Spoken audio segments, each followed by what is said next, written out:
I slept. I made sure that I found a way through a cloud of haze. Every day I wept, found how to live through all them cloudy days. You know the mind's a maze with all its mixtures. It's always hard to get the entire scope of the picture. 1080p, that's you other busters, yeah, obsolete. Can't fuck with me, excuse my French, but I'm not discreet. I wear my heart on my sleeve, but I've learned my lesson. I learned 1996 birth, one of the greatest weapons untold. I'm destined to reach heights thought I could never see, but foolish thoughts rampage my heart and let me not reach the peaks that's entrusted to me. My belief shatter of past actions, I grieve, but grievance never really matter. It's how I choose to act differently in the coming battles to overcome my limitations and get out my shadow. But it's hard to wade in this water where it was never shallow. Fuck it, let me get the paddles. Fuck that now, let me get this castle. Fuck that now, let me get this battle. What he did, and What that it is do? still being claimed. What's good, everybody? Squad Nero, Right here, season he's 2, alright. Go to episode the front. 33, aka episode I'm 77. doing my Back show. up in this Go thing. to the front. Third, Darren, go no, to the front. 23 Go to the away. front, please. Jesus, 23 away from triple digits. We welcome y'all back to the motherfucker. If y'all are pulling up from the YouTube side, make sure to please like, comment, subscribe, all of that jazz. Let us know that you're here. Let us know if you agree with us. Let us know if you don't. If y'all think we dumb as hell, let us know, and we will probably light y'all asses up, but we'll probably hear y'all out at the same time. So just let us know, man. Just let us know. We greatly appreciate that. Yet again, I got my guys here with me. What's good, everybody? How everybody feeling? Feeling good, man. It's good to hear. Oh, we got a big birthday shout out for the boy Nasty Nino. Yes, Oh, sir. Lord. Last year of my 20s. Yeah, just turn that bitch Mhm. 29. Getting you old. Getting old. You dig? old. Getting old as shit. God damn. I can feel it in my knees. I ain't gonna lie. This shit Man, bad. speaking of getting old, I had a staff conference up, picnic grandfather? on oh shut up. Had a staff conference picnic on Thursday, and it was like, hey, who wants to play kickball? Me. I'm thinking of something simple. Man, we was out in that hot sun. There was no shade. I ran like my life depended on it to first base. I ain't get caught. But it felt like my heel popped. Soon as I got to pop. He was like, all right, I won. hold up. Clearly, if I did this, I won. I don't need to play no more. I got done playing. That next morning, my feet hurt, my heel hurt, my legs still hurt like I was doing squats. Mm-hmm. Yeah, nah. I'm retired from kickball. They said they was like we gonna run it back next year. I said y'all on your own. Okay. Y'all know how Sure. old he is, y'all? He Shut just up. lost the game in Madden to me. That's how we know that nigga old. Old as dirt. Okay, I'm gonna remember that. Yeah. Yeah, remember The it, next game nigga. we Steer play, it we're into your streaming. brain. I want you on your best shit next time. Show me Okay. my opponent. Hold on. I'm gonna say this now before we Nonetheless. get deep into this podcast today. This man got lucky today because Now Madden it's I on, got lucky. Hold on, because Madden 26 adjusted the daggone controls where everything. I is played set the to same controls as this nigga. Yeah, I you did. learned how to pass. But and I was cooking this but nigga here's the 21 thing. to 7. But here's the thing, though. 21 to 7. When you turn the game on, when you turned it on, did you switch the passing controls? No, you did I not. switched it. Yes, I did. I switched it to I can't remember. It's something It's that not classic. Not classic. I know it's not classic. Yeah, I didn't want to have I classic. He play said classic. it was still enough to win. Yeah. My whole thing Mhm. is either I find a way to switch to classic, and if I sit down and figure You out can this passing find, thing, you can switch it to classic. And you Yeah. still gonna get it's still gonna be BTA belt to ass, nigga. Just like it was today. yo, gentlemen, you hear this? You hear this?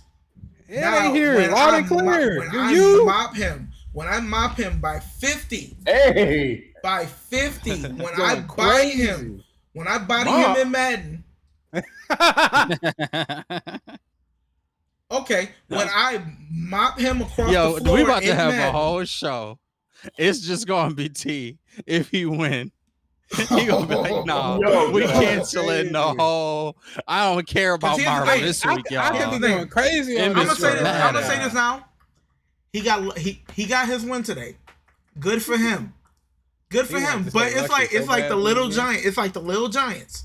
He needed that one win out of 100 games because we know Rob cannot beat me on a consistent basis. He got his one win, and that will be his last win. I asked the nigga why he ain't put it on stream.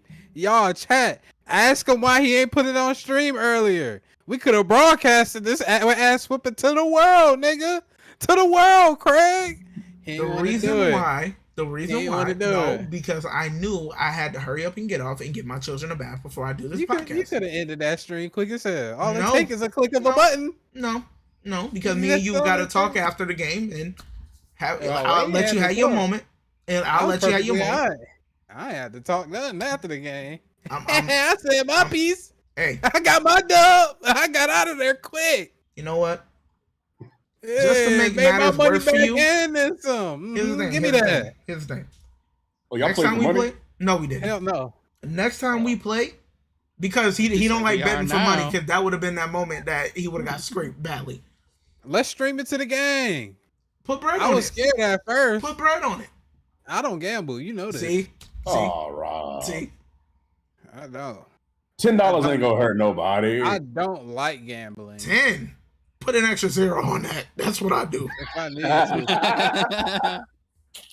to. Let me put BTA 2 more times, and then I feel confident enough to. Yeah, we're never put playing for money money down. because he's not Rob, going to do if that. you beat T once out of 100, might as It well ain't put up no that one out put up of that Tinder right now. With an extra 0 on top. I just want to let y'all know too that he had the shitty ass Ravens, and I had All the right. big All right, Buffalo bro. Bills. All Yeah, right. big Buffalo in this motherfucker. See, but As now he- if you as he's sitting lose there- and you play as the Bills, so I'm gonna need you to switch over to the Ravens just the first time, all right? And let him be the Bills. Just test it out, and it'll let you know, all right, how comfortable are you with the game? So you know what I'm saying? Just I don't switch them do, out. and here's You the thing, play- I don't do play- mirror matches. I don't do mirror matches. I would never play Bills versus Bills. I gotta play somebody Yeah. else. Yeah, Who, know who what? the fuck play like that? Yeah, I don't like ain't playing. never I don't like heard. playing Bills versus We Bills. People both- do we that? both- Nah, I'm we with D. both People like do the that? Bills. Yeah, We people both do Yeah, that. like who plays Bills versus Versus Bills? Bills, yeah. Now we both like the Bills. Is what is like. Still, this So- ain't high school. You like, fuck it, I'll take Warriors. just do 'cause you- random. Now, do now randoms here's the thing. for it. Here's the thing. That's Randoms what you're are terrible. supposed to do. We Yeah. used to do that, and he would still get smacked. But my thing is this: you got to do. Here's the thing: official Madden rules. 3 randoms. You get to pick one of those 3 teams. If you don't want neither, if you don't want one of them, then you take a suicide 4th one, and you're stuck with Random, that team. yeah. Let me get the Browns. Let me get a competent quarterback. It ain't gonna change nothing. The Browns? Oh, Yeah, why the Yeah. Browns? Shador. You Yeah. couldn't go with like the Titans though, like give Cam You couldn't go Baker Ward. Mayfield? All them weapons he Yeah. got? That's cool, fine and dandy and all. But He I'm said, really "I'm trying to make illustrate a statement, point." nigga. Yeah, I'm yeah, really trying to okay. make a fucking statement, nigga. That should've be too easy. It was too easy with this nigga Josh Allen. It'd be too easy if I picked this nigga Lamar or Patrick Mahomes or Matthew Stafford. Nigga, give me a challenge. Show me my opponent. So your opponent?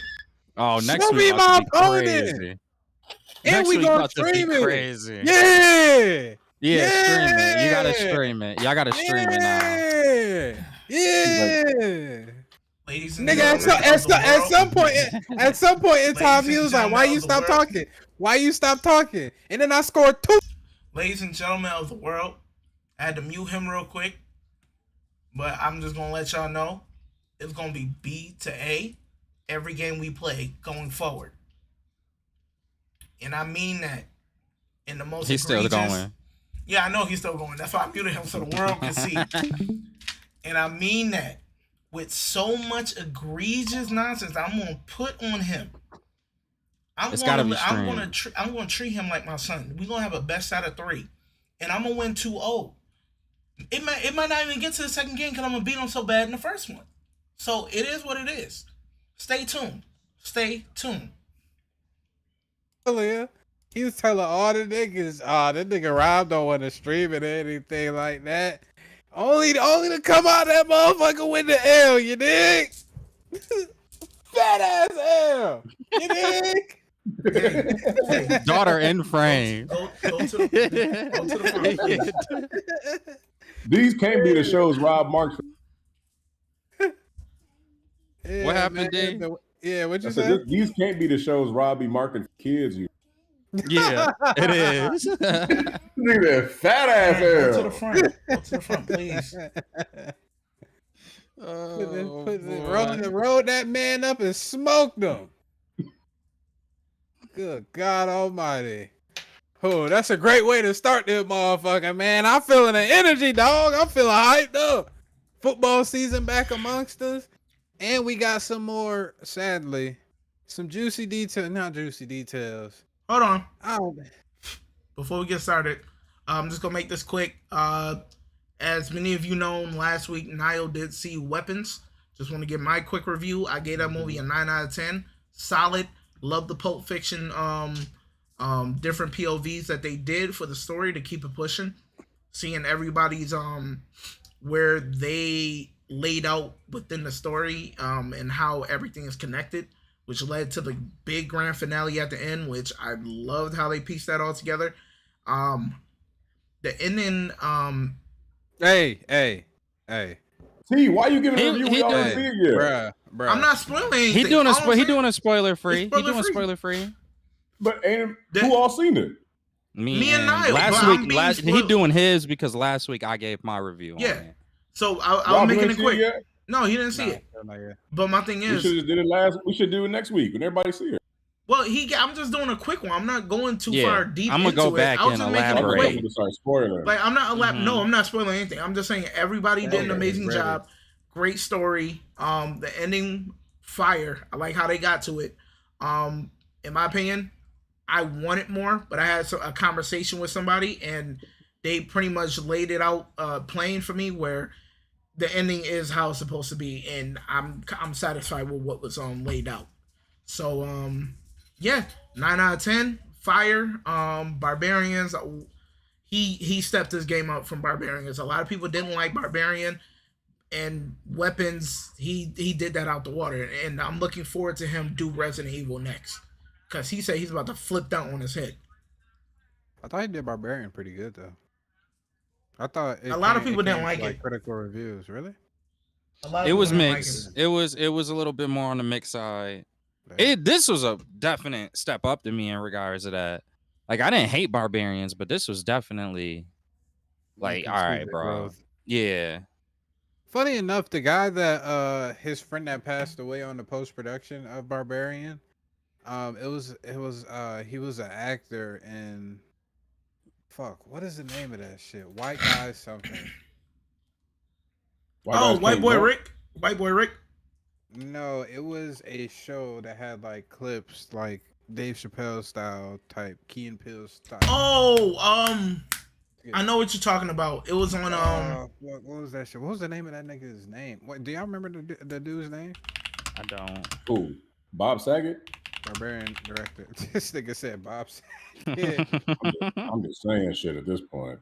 I'm just saying shit. the whitest kids you know. He The whitest owned kids it. you The know. whitest kid you know. That's what it is. My coworker put me on to them. I was like, "Who is this nigga?" He was like, "Oh, this is the dude that passed away. That was friends with the Barbarian director." I was like, "Oh." I was like, "Damn, that shit sound crazy." Was it Trevor Moore? Yeah, Trevor Moore. How he passed. I'm not even gonna get into it. What'd he do? He fell off his balcony at 2:30 in the morning. Wow. Don't know how. Fell. Yeah. Yeah.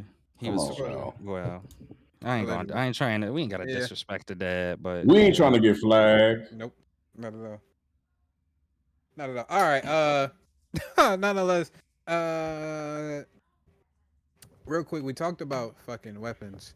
What about did everybody see the Infinity Castle, the first movie? We can't talk about that yet. We can do. You talking about Demon Slayer? We could, yeah, we Yes. Can talk, we can do. We can No. Do Wait, y'all watched No, it? I I didn't. I know. most definitely watched it. I'm Yeah, I not. knew Rob did. He was like, I'm not. I'm not. care. No, I wasn't doing. No, I'm waiting until September 12th. I'm gonna watch Yeah. it, bro. September nigga, I wasn't 11th. waiting. Actually, I'm gonna see it the day before. Yeah, I wasn't waiting that long, and I'm gonna still double back and watch it again. He said no. And You're not then- gonna have this You on in your my. own. You're not about to I'm- put this nope. in my face. Rob, what you rated out of 10? That shit was Yeah. beautiful. Damn near. It might personally, it might be the best film out of the year for me. It might Over Sinners? it might hit that 9.5 for me. I'm not gonna lie. And Damn. that was with a shitty, not the shittiest type of what is it? What is Quality. it called? Quality. But it wasn't top tier, and I could still see the beauty in damn near every fucking scene. I liked how they were pacing it. And I think we were right. Where I think we said that Shut up. You about to give it away? no. Please. We broke I mean, down he did fly to Japan to watch it. we broke down which moons were going to be they were going to be talking about in each movie. I think the first and second moon is strictly the second movie. Just to let y'all know. Yeah, if y'all get a good idea, good gist. Okay, no, that's what we thought. It's what we thought. Yeah. So which Did they show a glimpse of him or anything? First, yes. Second, also yes, because technically that fight started. Okay. That was one of the first fights that started. To be honest with you, that was one of the longest fights outside of Muzan. Yeah, because they showed it in the trailers too. They showed them Yeah. in the trailer. But it wasn't crazy for him. They went into other people's shit, but great. I'm not gonna lie. It might be still early. Let me double back and watch it again and let me verify it. But I think it might be my favorite movie out of the year so far. Jesus. That shit was beautiful, Okay. man. Shit was Wait, beautiful. like out of every type of movie or animated? Every type of movie. What? Damn. I have it Sinners? beaten. I have it beaten Sinners right now. Ooh. I even Wow. know what happens in this motherfucker before. As 'cause we much read as it you before. love Fantastic Four, Yeah. it surpassed your beloved Fantastic Four, Sinners. Yeah. Woo! Yeah. Yeah, this must be smoke. Demon Slayer. Is this Demon Slayer? It's that artwork, nigga. Demon Slayer was beautiful up until that ending. Everything about this fucking show Yeah, is it's just fire. good. Bro, It's just that good. honestly, this arc is fire.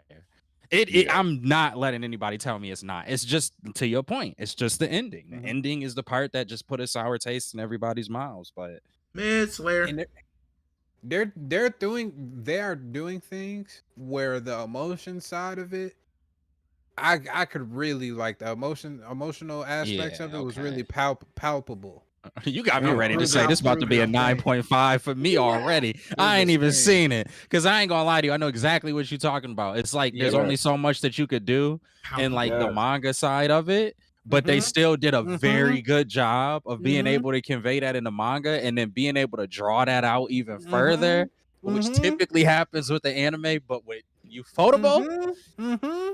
yeah, bro. I might watch that bitch tonight. Go to Japan. We all about to go to Japan. and then just double back and pay them on the American release just so they can still keep their numbers up. You dig? That's what I'm about to do. That shit was beautiful. I'm not gonna lie. It's fucking beautiful. Nonetheless, I'm not gonna tell people to go watch that. Just wait for it. Go to Wait for it Japan. go. Hey, go to y'all. Japan. Go to The plane Japan. tickets is low right now. Yeah. Even if you need to put that bill on layaway, pay that bill off in increments. Do that. Go to Japan, have you a nice, take your lady, bring your lady with you, have a nice little time off, go see the movie. All right. So we got this Bo de Mayo tomfoolery again. If y'all didn't know, last week we actually talked about it before, but Bo de Mayo has been going on a scorched earth run. In regards to the MCU, he's just been going all. Technically, I believe he has a lawsuit right now claiming discrimination from Marvel. We don't know anything in the works at this point in time in regards to that suit. We haven't heard word about any what is it, settlement amounts, if they're even talking about it or agreeing upon it or anything like that. At this present point in time, we're just going off of, we know it's a suit in the works, and we know Bo DeMaio is incredibly pissed off at the MCU right now. Very. Very pissed off. T, if you want to bring up the tweet and Already then I'll did. read through it. Already Oh, did. my bad. Oh, my bad. Yes, I was told this in a phone call after episode 5 premiered. I asked This the is- exec if Kevin was happy. Oh, I'm sorry. Go ahead. No, I was just gonna say this is in reference to his I believe his departure and how exactly it happened. Mhm. Okay. Yeah, it was Bo DeMaio has alleged that Marvel Studios chief Kevin Feige resented the show because fans were using it as a referendum on how the MCU is failing. Their response was oh wait, hold up. I asked the exec if Kevin was happy. This is in regards to Bo's X-Men how Bo, 97. yeah, how Bo sees it. Because stupidly, I still wanted to help the studio out. The response was a long pause, and then I was told that he'd be happier if fans and audiences weren't using it as a referendum on what the MCU needs to be doing to fix itself. What makes it worse, I think, when I'm thinking about this shit, bro, it's like he's just bitching and moaning. He could my be nigga. salty. He could be salty. It sound like Yeah, he's you just can't bitching take and you can't moaning. take that away. You can't take that away. He could just Like- be salty and doing all of this out of, like you said, frustration and anger at his departure. But not that it wasn't warranted. It could have still been warranted. Yeah, it doesn't mean that Kevin wasn't happy about the success of the show. It's just he wishes that, I'm guessing, they would have built a better selection of movies and projects before then, so that this show could really do as best as it possibly could. But since they didn't do that, now people are using this as, oh, this is exactly what the MCU needs. When we've seen that time and time again, anytime the fans would be like, this is exactly what the MCU needs, and the MCU starts to double down on that shit, then fans be like, oh no, this is not it. We don't want this anymore. And and this and that and all of that jazz. Like, I feel like this nigga just bitching and moaning. You wanted this nigga to get on all his knees and clap for you. Wow. Hey, thank you very much. I mean, Dead I get where Rob's coming from, but I would liken this to like there's like the story Chauncey Billups told about Carmelo Anthony, where he would score his 30 points, and in a loss or in a win, he would be more focused on scoring his 30 than the overall team record or the winning. So if they win a game and Melo had 24, then he's not, as on board as everybody else. But if they lose and he got 30, or if they win, he knows he's the one that has. So I see what Bo DeMaio saying. It's like, damn, man, you ain't had nothing to do with it, but there's good turnout. There's the fans are happy, but it's not my fault. They're saying this is what MCU is doing. But since you're tied to Marvel, you should be showing like some type of, not saying you got to show. It's good writing, and I like that it's a good step in Marvel. But now that Kevin Feige don't have his hat in have his name in it, and he's like, well, people are criticizing my work because of what you all are doing, even though they're a team. It's like it's like they both kind of bitching about a little from the show. He was working on it for years, but I mean, for Kevin Feige to, like he said, not show up to the premiere, or to say like, oh, I'm not happy people are making references on what I need to fix on my shit. It's like you can at least give him the props of having Marvel animation be seen in a better light. We know DC, like, yes, they want to see each other do well. DC has been owning animation since 2013 with X-Men 97, and they about to do the Spider-Man animated series.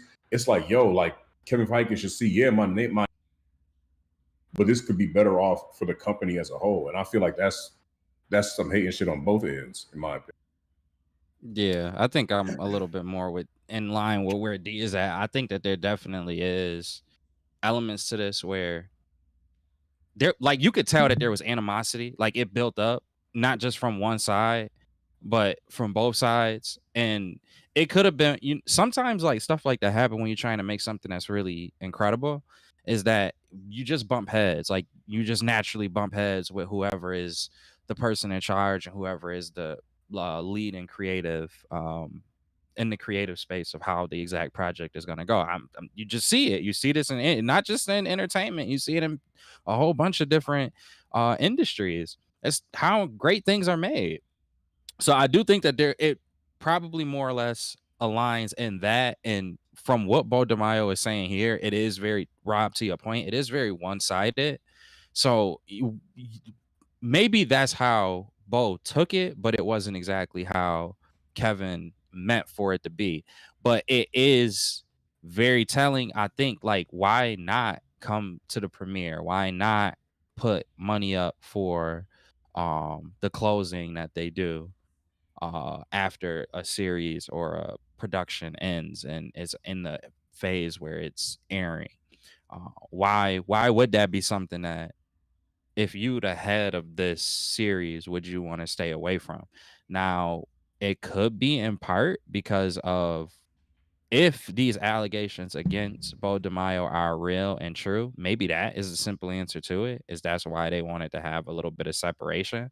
But if it's not, if those allegations aren't true, and this, which again, I really need somebody to explain to me, what did Bo do?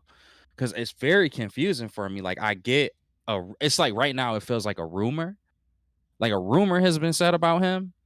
And it's like, okay, we know what a rumor is, though. A rumor is something where you need to have like actual facts about it. Like, I need proof that this is more than just a rumor, that this is actually something that happened. And as far as I know, everywhere that I've tried to look for it, I haven't really found anything concrete. So to me, that's all it is a rumor in regards to Bo DeMaio. And he also did have an issue that was very similar with the Watcher series. He was a part of the creative team for the Watcher, and I believe, I'm not positive, I need to double check this, but according to him, the person who did that ended up taking their comments back. They said that they were doing it out of jealousy because they worked with Bo since Vampire Diaries and was mad at the progressive growth that Bo was getting in terms of taking a creative charge in certain projects and such. And they just kind of made that up because they were mad at him.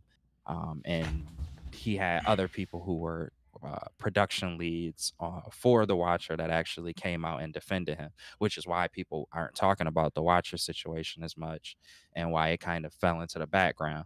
So if that is true, and this is another example of it, just with Marvel trying to kind of push him out because they don't like the voice that he necessarily has, then yeah, not showing. I mean, it's bad morale. If this certain section that we're looking at on the screen now is true, it's bad for like business. Like, bro, these people gotta come and work for you. You can't congratulate them when it's something that's viewed as a success, even if you mad at how the process of it went.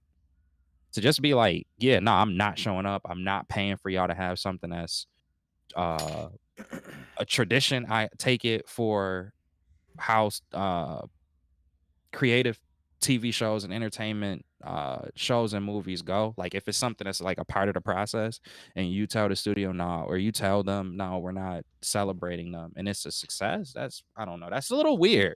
Just a little weird to me. But again, Bo could be exaggerating with all of this us on front of the screen right now. It's very possible.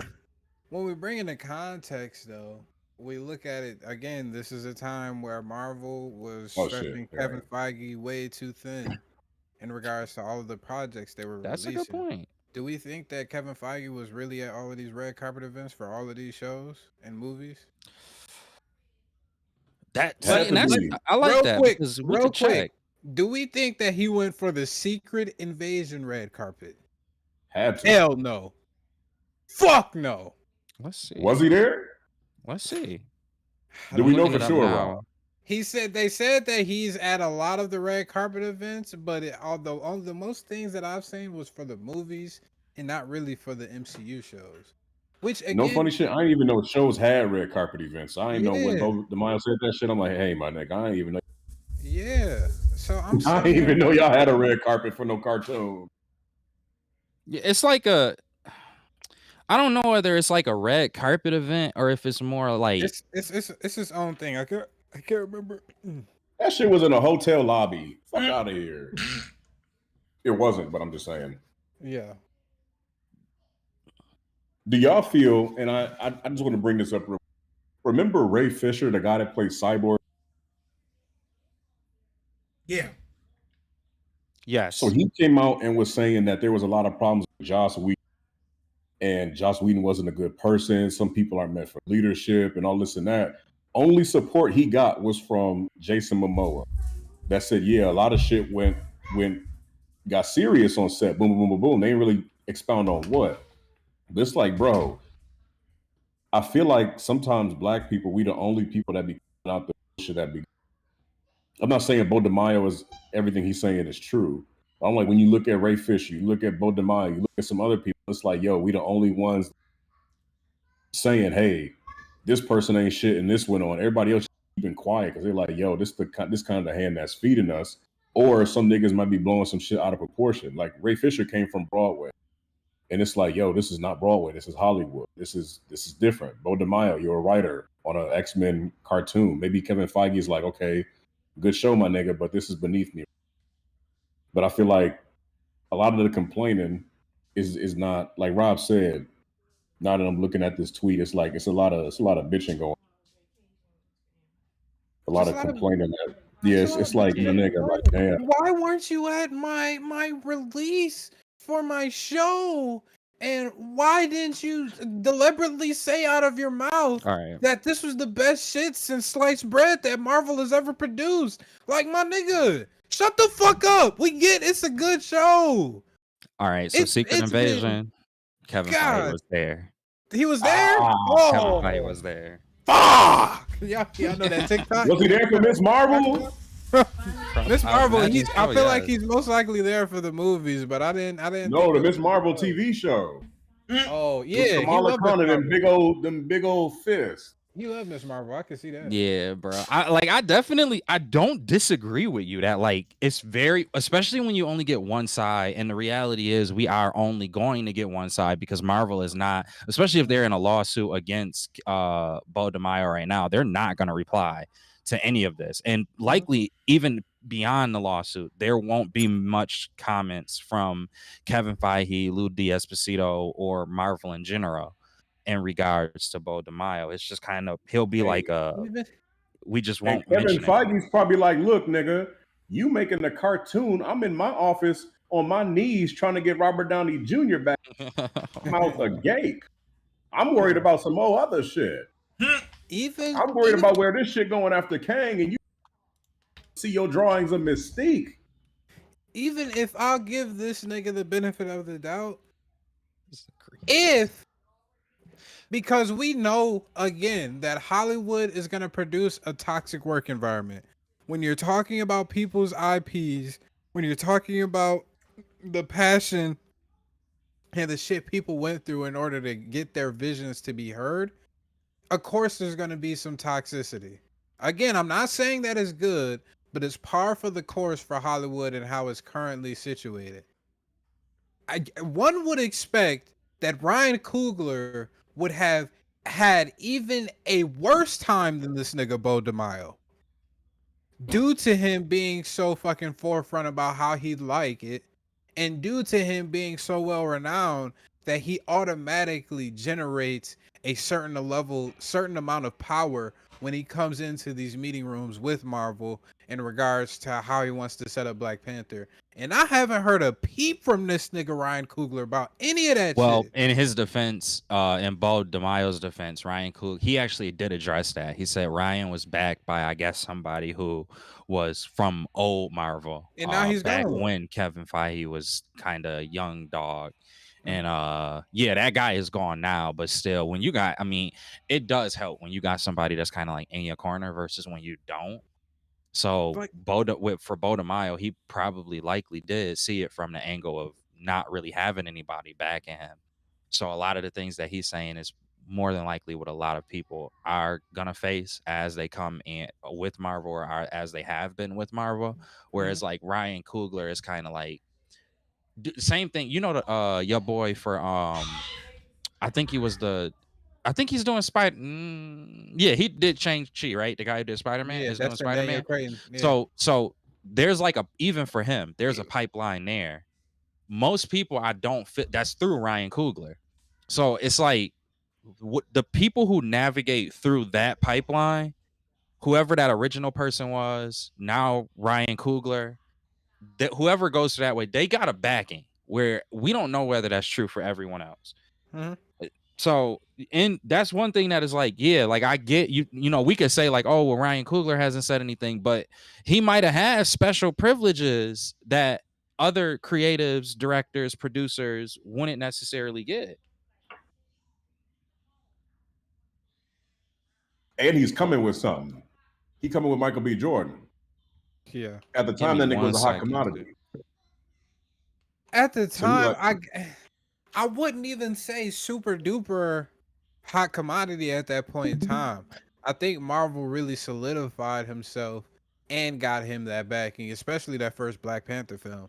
But up until that point, I believe he just did Fruitvale Station, and it might have did one other film, I believe, that was like super mainstream.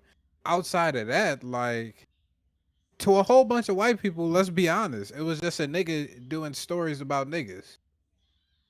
yeah, And y'all know how much white people I'm sorry that this is the reality, but this is the reality. White people Then don't he get did a two movie on fucks the about nigga ultimate stories. nigga, the Yes. Black Panther.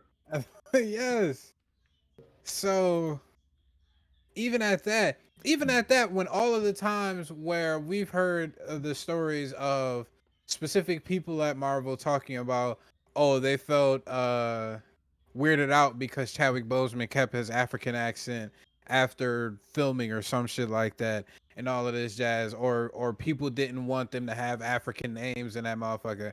Even despite through all of that, Ryan Coogler was still able to get his shit heard and still able to produce that shit. Bo DeMaio was talking all this shit, and yet it seems like everything that he wanted to come out of this fucking X-Men 97 show came about in the show. So how are you upset the nigga don't listen to you, but yet give you the freedoms to do what you want in the show?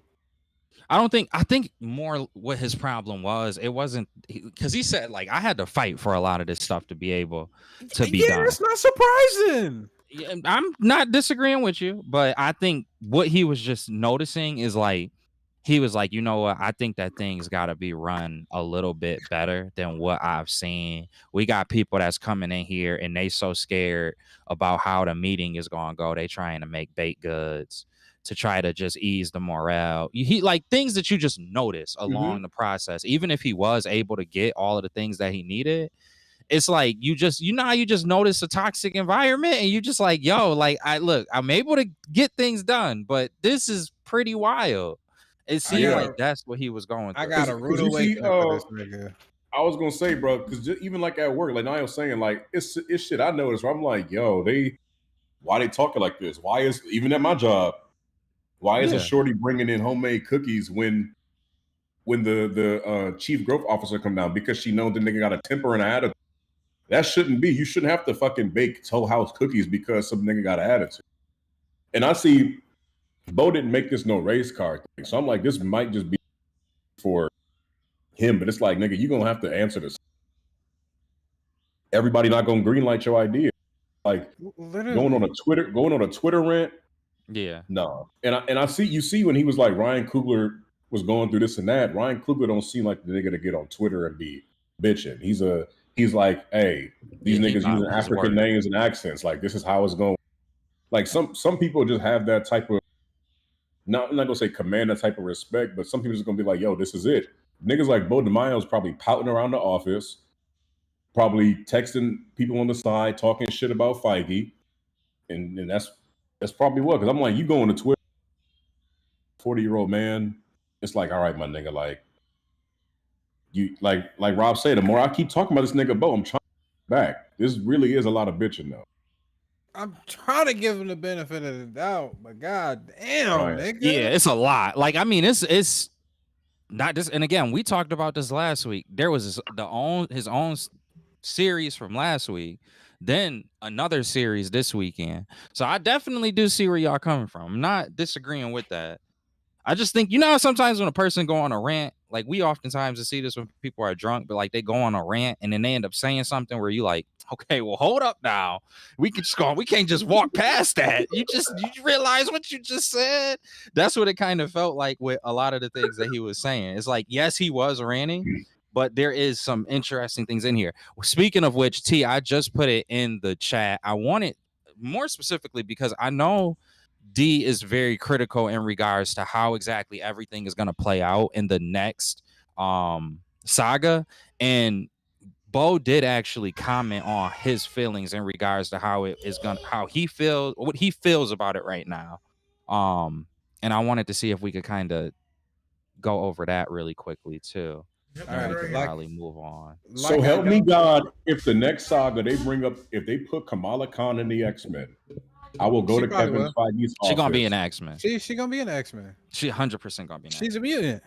She got Kevin Redcon in Feige. the I will comics. drive to your office in Burbank, California, and I will sit on the stake and let you watch the stake go through my fucking body. Jesus Christ. And traumatize you for the rest of your life. Jesus. Lord have mercy. What's wrong with I'm just telling you, that's gonna happen. Kevin Feige, if you don't have Kitty Pryde, Psylocke, Emma Frost. Why can't he have all of them and Kamala Khan? Because in the history of mankind, there hasn't a person that has said Kamala Khan needs to be in this X-Men. Nobody has ever said that. It's not, but it's easy. Like that's like saying I got this easy slam dunk opportunity and I'm just not going to use it. That's people how I look at it. People know about Kamala Khan already because she was. And how much did her movie make? 200 something. But also her show. There is 207 her million. show is one of the fans' favorite shows that Marvel. Then why didn't they go see the movie? What the fuck are we talking about? Because they also had Captain Marvel in that hoe. And it had a black woman. And I don't know if you knew this. Women. It was 3 women in a red pill society. I don't know. Yeah. If you know, but I'm nigga, Rob on that. In a red pill society, if women talk about I want to stick it to the man and fuck the patriarchy and fuck all these cis white men, you better go purchase a fucking ticket for $18.15. It would be a thing if the main demographic of comic books and comic book films weren't white men. But sadly, it is. That's because white men sell them damn toys. You can't name 10 bitches on this planet that action figure in their bedroom. 10 women, excuse my language. I just caught myself. He was like, ooh. It's too late, huh? You can go to Bangladesh, you can go to Bali, you can go to Baghdad, goddammit, you can go to Pakistan. You won't see a Kamala Khan action figure in their Walmart. So I'm tired of these women complaining. And now she got to be part of my X-Men.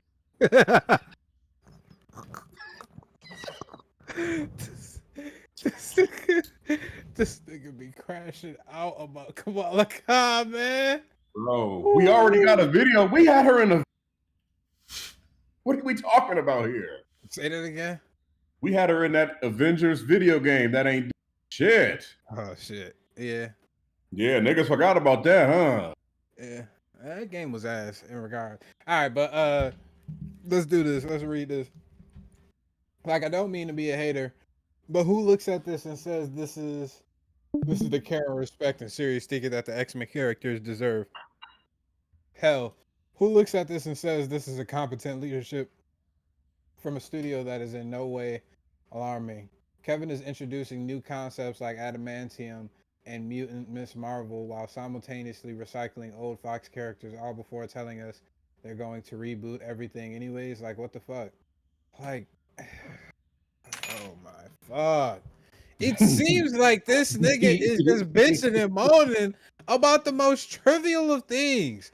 I'm sorry that the Fox characters never got their justice in regards to their movies. So God forbid Kevin Feige wants to use them one last time before introducing a new set of characters.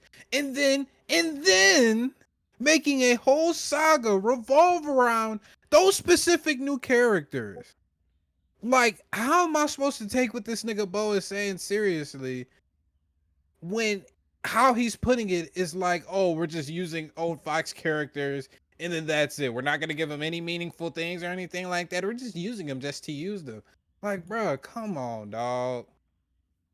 Like, Yeah, he's like at this point. It's like nigga, like him even throwing in the red carpet at the end. Like I didn't know it was at the end. It's like they did 10 premiere. Nigga, they didn't have anything to do with it. And I get he was like, show some support. That'll be cool, whatever. But it's like they didn't show up.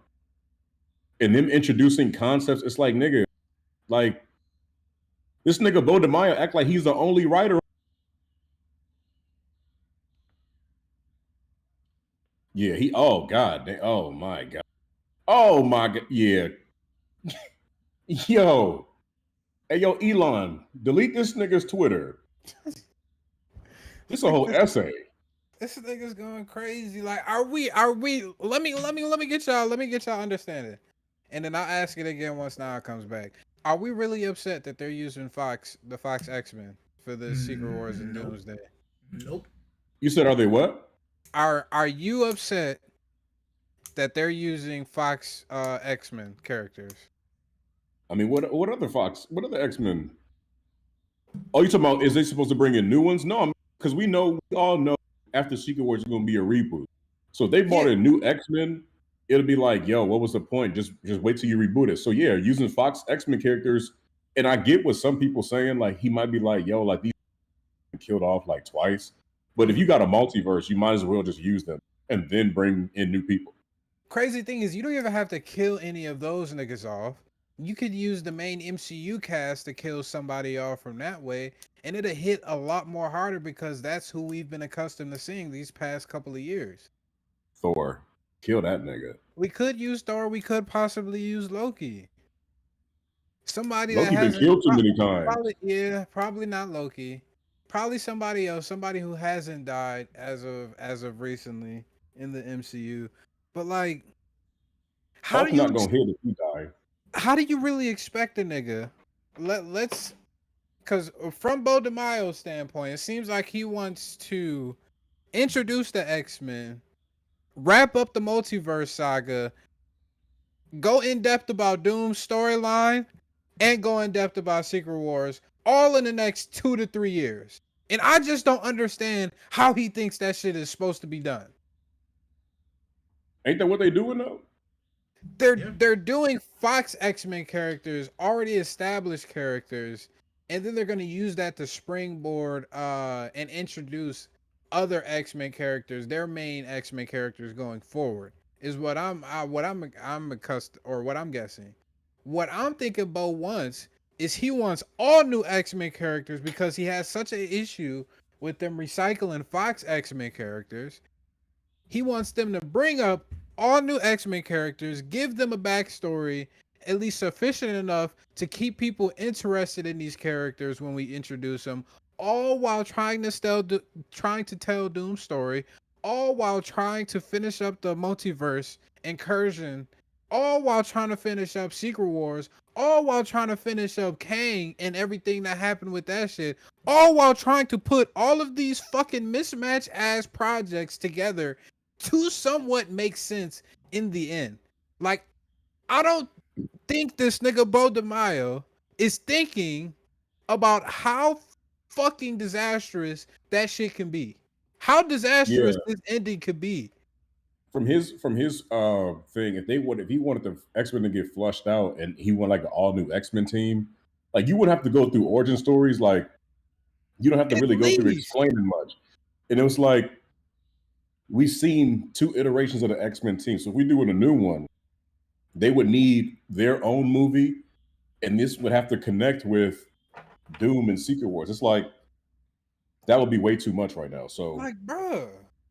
And that would mean Marvel would have to push Doomsday. It would be pushed out like a year or two from what it is, because having Spider-Man, then you need an X-Men movie, then you need a movie with Doom and him explaining all that. Yeah, I get where he's going, because maybe it was like at the time he was like, yo, if y'all doing all this, y'all might as well It's like you're on the animation side. Like you having problems with Marvel Phase 1, and now you having problems with what they do it now at Hall H. It's like, bro, like he gotta realize Phase 1 Marvel, yeah, we had more excitement because something new, but now it's like all these actors and shit, they have more going on. So you're not gonna have all 13 fucking actors coming to Hall H. You might have 3 or 4.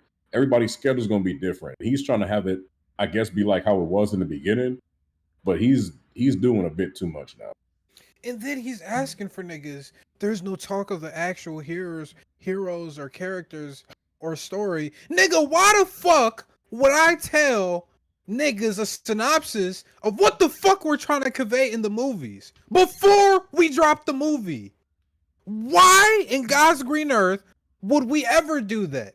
Niggas already been complaining about us putting too much shit in the trailers as is. Why am I going into depth about the actual heroes, the characters, or the story when the movie could do that shit perfectly fine for me? And then the nigga brings up A-list celebrities. The only A-list celebrity that I believe these niggas is bringing in is RDJ in comparison to Marvel in general. Probably you can add in Chris Evans with that as well. But those are the only 2 A-list celebrities. They deliberately said with the new X-Men, they don't want to have A-list celebrities. They want lesser known characters. So they can build them up. Yes. Yeah, and the thing is with this, it's like, why would they go into depth about the characters they do in these meetings if they got a nigga that's going on Twitter doing all this ranting and telling everything? They like, yo, we only need a select few. Like Kevin Feige is probably like, yo, I got 5 to 6 people that know everything we plan on doing for this universe. I'm not telling the writer from an animated show what our plans are. And now, like, God forbid if he was in the, we would know everything Marvel doing for the next 10 years the way this nigga carrying on. So Kevin Feige's like, I dodged a bullet not bringing Mario any meetings. Like, bro. Or telling him a goddamn thing.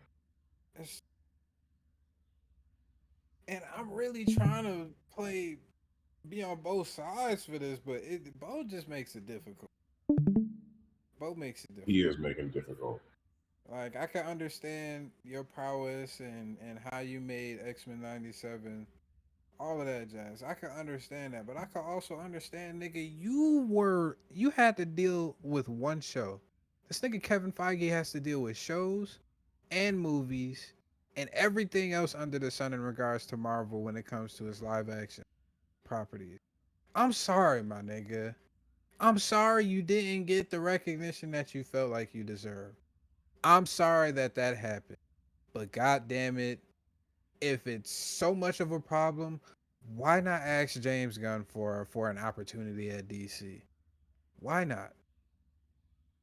Why not? He's not getting that shit now the way he acting. Why is he not getting an opportunity anywhere?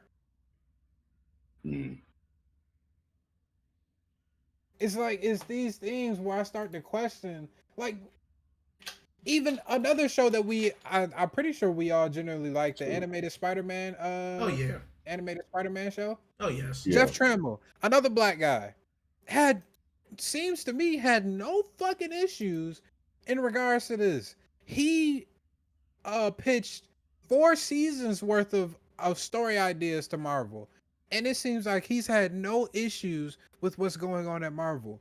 For whatever reason, all these writers were there. All of these people that worked at Marvel did all of this shit and had none of the same vitriol that fucking Bo DeMaio has. I don't understand. It doesn't make sense to me. Because at some point in time, niggas would have came out regardless.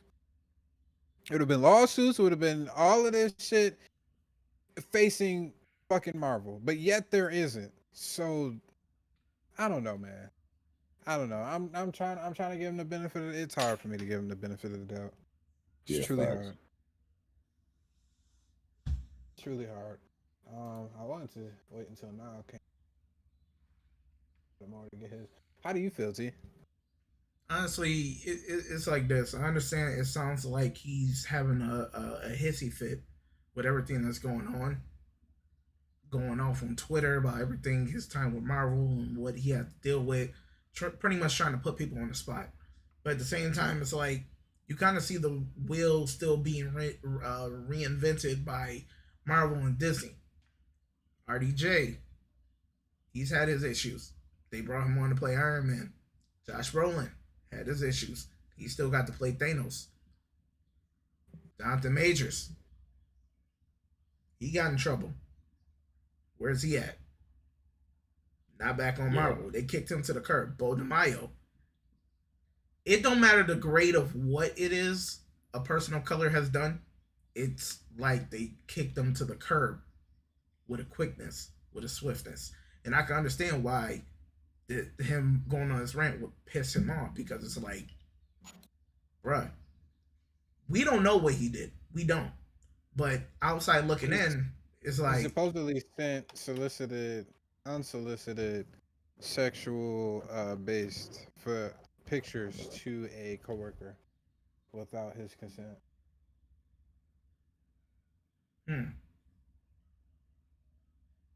It's wrong. He should be going to for having an evaluation, a counseling, should be going to therapy. Like, you can't like put them in two separate areas. The man gave y'all some heat. I understand it's wrong. It's wrong, totally wrong. I'm not saying that what he's doing we should look past. No. He should still go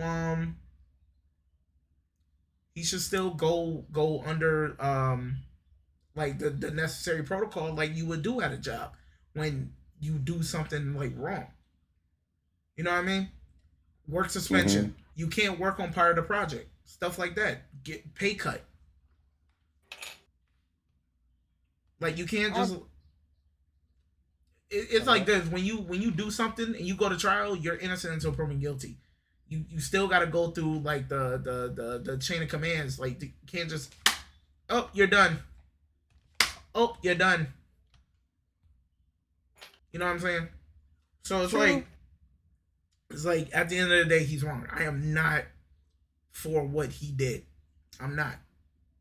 But at the same time, the track record of those of a lighter hue and those of color, it scales differently. I don't know about that though, because so my question: what did Josh Brolin do?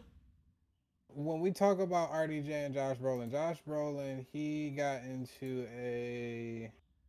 was arrested for domestic battery back in 2004. With who? After an altercation with his wife. Okay, so what is worse, sending unsolicited photos to a coworker or beating up your wife? I'm not going to play the what's worse game. Both of them are bad things you shouldn't fucking do. What I am gonna do is, the shit happened in 2004. For RDJ, his legal troubles related to his drug addiction primarily happened between 1996 and 2001. Iron Man 1 didn't come out till 2008. So it generally lines up with how studios operate when people have the news is hot for them at that present point in time.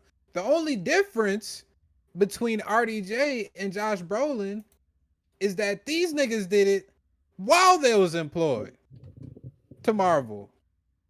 In comparison to Josh Brolin and RDJ doing this shit when they weren't even associated with Marvel at the time. And then years and years passed before they even actually got associated.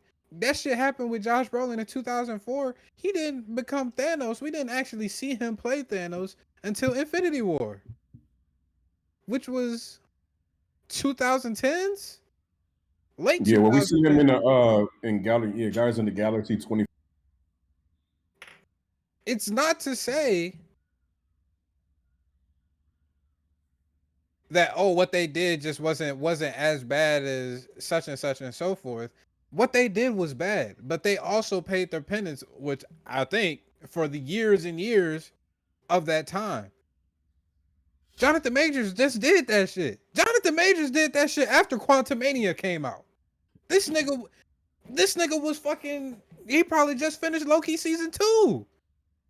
He did it while he was still being employed by Marvel. That's gonna be two separate things. And Disney and Marvel has to save face for a specific demographic. They want to come off as what's the word?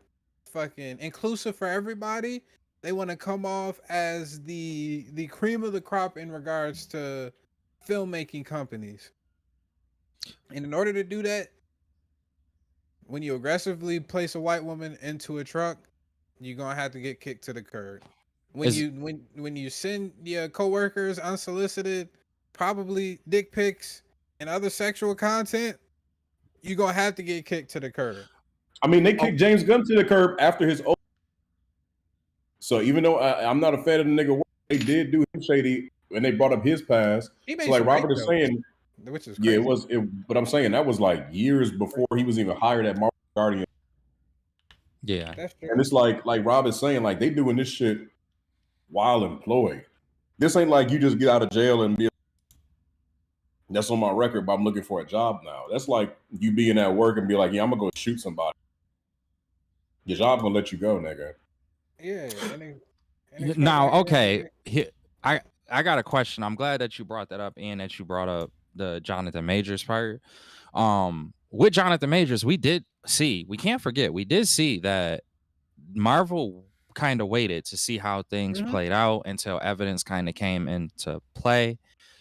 Again, with the Bo DeMaio situation, we really don't, as far as I know, unless y'all found something while I was gone there for a second, I really don't know of any evidence Since that it's of a has sexual in nature, I don't believe the other party that brought it up to Marvel has to necessarily say anything. So it's gonna be hard for somebody to be like, "Hey, we got this claim from Jane Doe about what happened." It's like people already naturally going come to that with skepticism. Like, "Oh, what's the name? Oh, who's the person?" When I feel like those sexual matters, if the person doesn't want it to be known that that it happened to them, then I don't believe they have the jurisdiction to outline what exactly happened. You catch what I'm throwing down? Yeah, I get what you're saying, but even with that, like, okay, there's no, like, in terms of them, because you're right, there could be a zero tolerance policy, and the moment that it comes out, HR gets wind of this, HR won't even say who the person is. Like, at least for how typical like sexual harassment policies are with jobs, y'all all took the training. So in typical situations like that, HR is not required, I think, and they're actually required by law to not say exactly who it is. You're allowed to have that anonymity, whatever, y'all know the word I'm trying to say. Terrible at saying that word, I hate it. Autonomy or something. Yeah, it's like anonymity, Autonomy. whatever. Is it autonomy? Okay. Yeah. But like, you're allowed to have that. Yeah, I know. It's I always struggle with it. I literally try to avoid it anytime, and then it just be popping up, and I'll be like, nah. But you're allowed to have that, and you are granted that. And again, if Marvel does have like a zero tolerance policy, Rob, to your point, yeah, that could be enough for them to be like, oh no, I don't know what the details are, but I know that you violated the policy, so you got a boogie.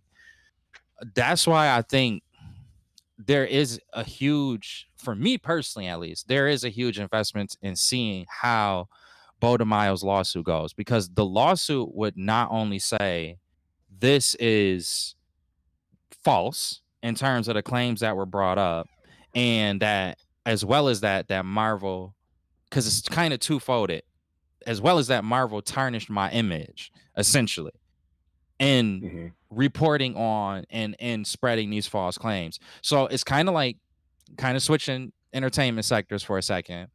Drake, you know how Drake has this lawsuit with UMG right now, right? Yeah.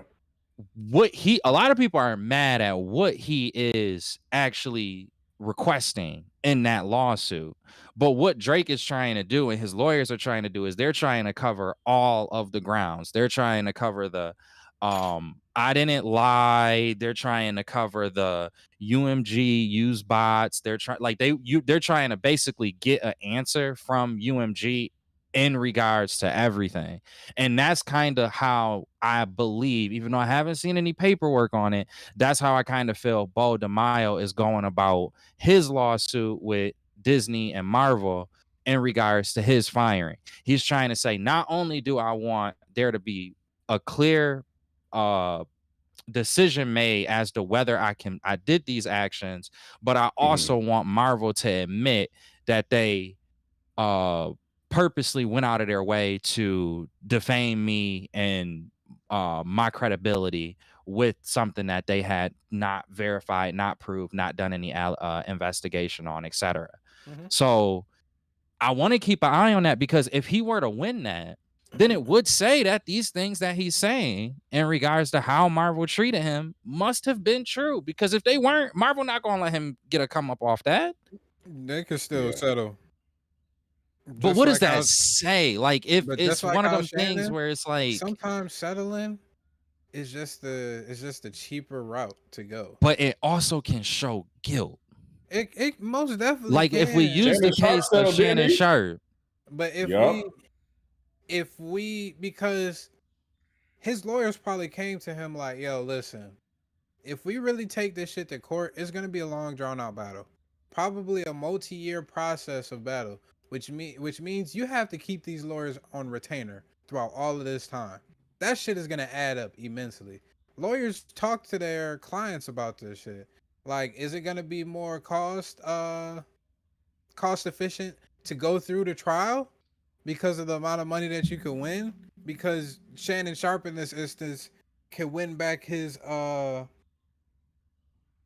name, or guess the cleanliness of his name. But even at that, how much is that worth now when all of these allegations are already out? Yeah, like his fame is already tainted as is. So do you want to waste tens of millions of dollars to keep going through with the lawsuit and trying to prove your name when it already did its damage that it was supposed to intend to do?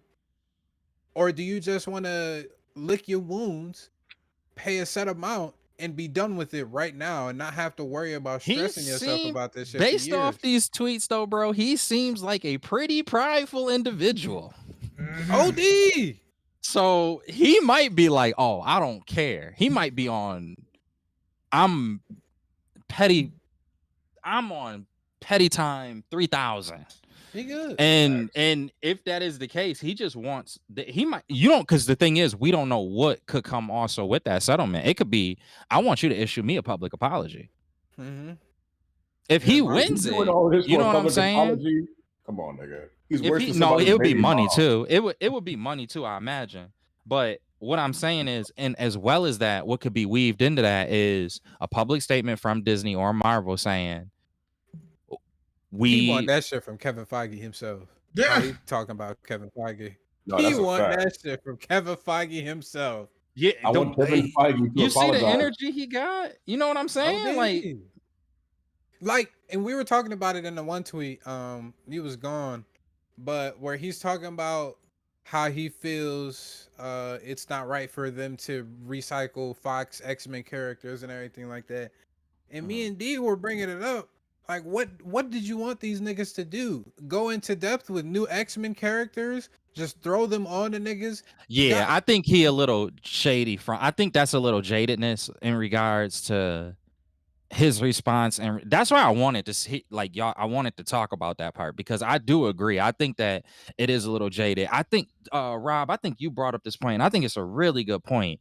We also got to remember that Kevin Feige was a part of that Fox X-Men universe once upon a time.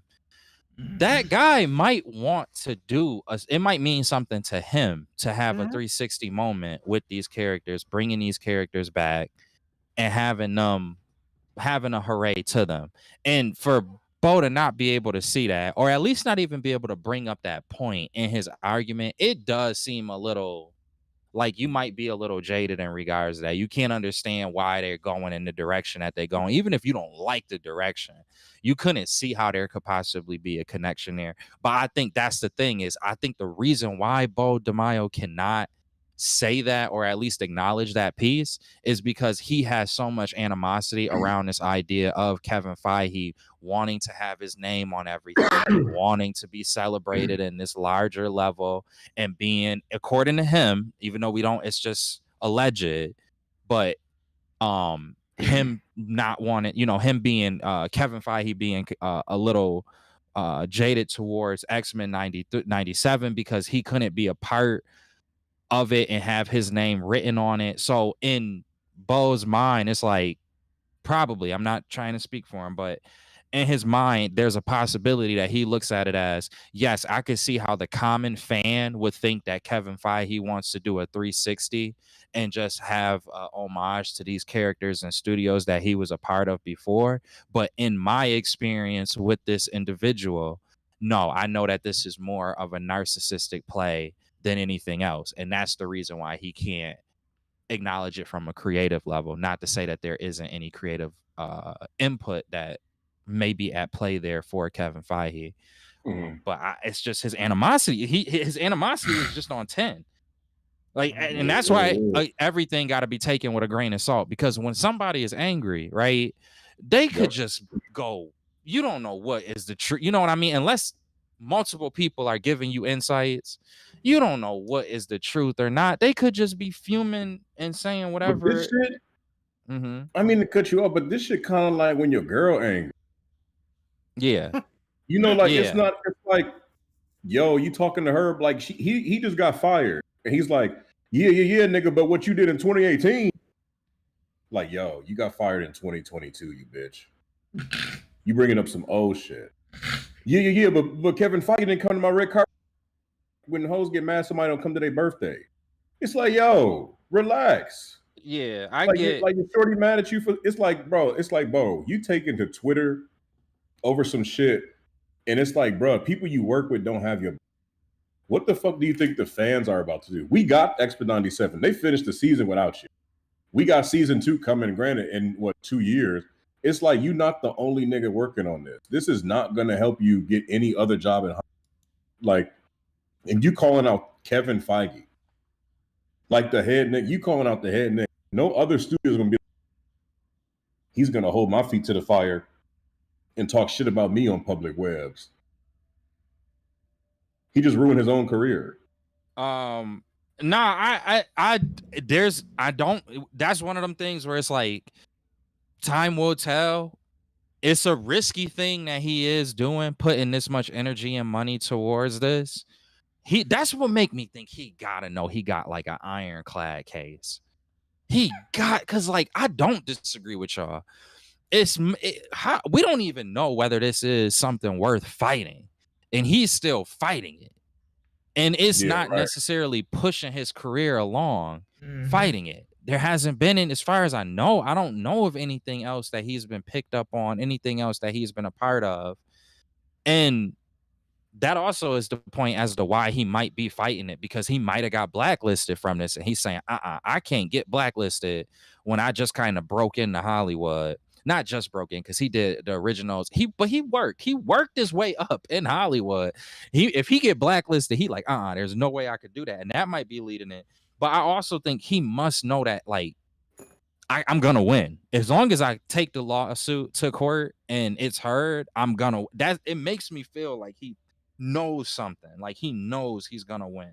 Cause I don't know. To y'all point, is it worth it? Is it worth it? Like, at the end of the day, whose lawyer would advise him to go on Twitter and be like, yeah, go ahead, go and talk shit about Kevin Feige? I don't think his lawyer is advising him to do this. I think he's just this upset. Ain't no his lawyer. One fun fact though about his lawyer too. I'm sorry. His lawyer's like, I'm getting paid regardless, nigga. Lose or win. His lawyer, Brian Friedman, is a notable attorney for specifically situations like this. He's represented some people. Like, some people. I want to see if I can find that list of who he did represent. But he's not like, I think Michael Jackson was one of the, like, he is somebody who has represented a lot of different celebrities in regards to this exact. Octavia Spencer is one.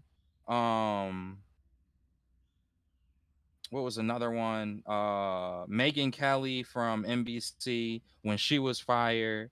Michael Jackson for the Leaving Neverland. Remember how that whole thing kind of spurred a lawsuit from the Jackson estate? Yeah. Gabrielle Union. Chris Harrison, who was fired from The Bachelor.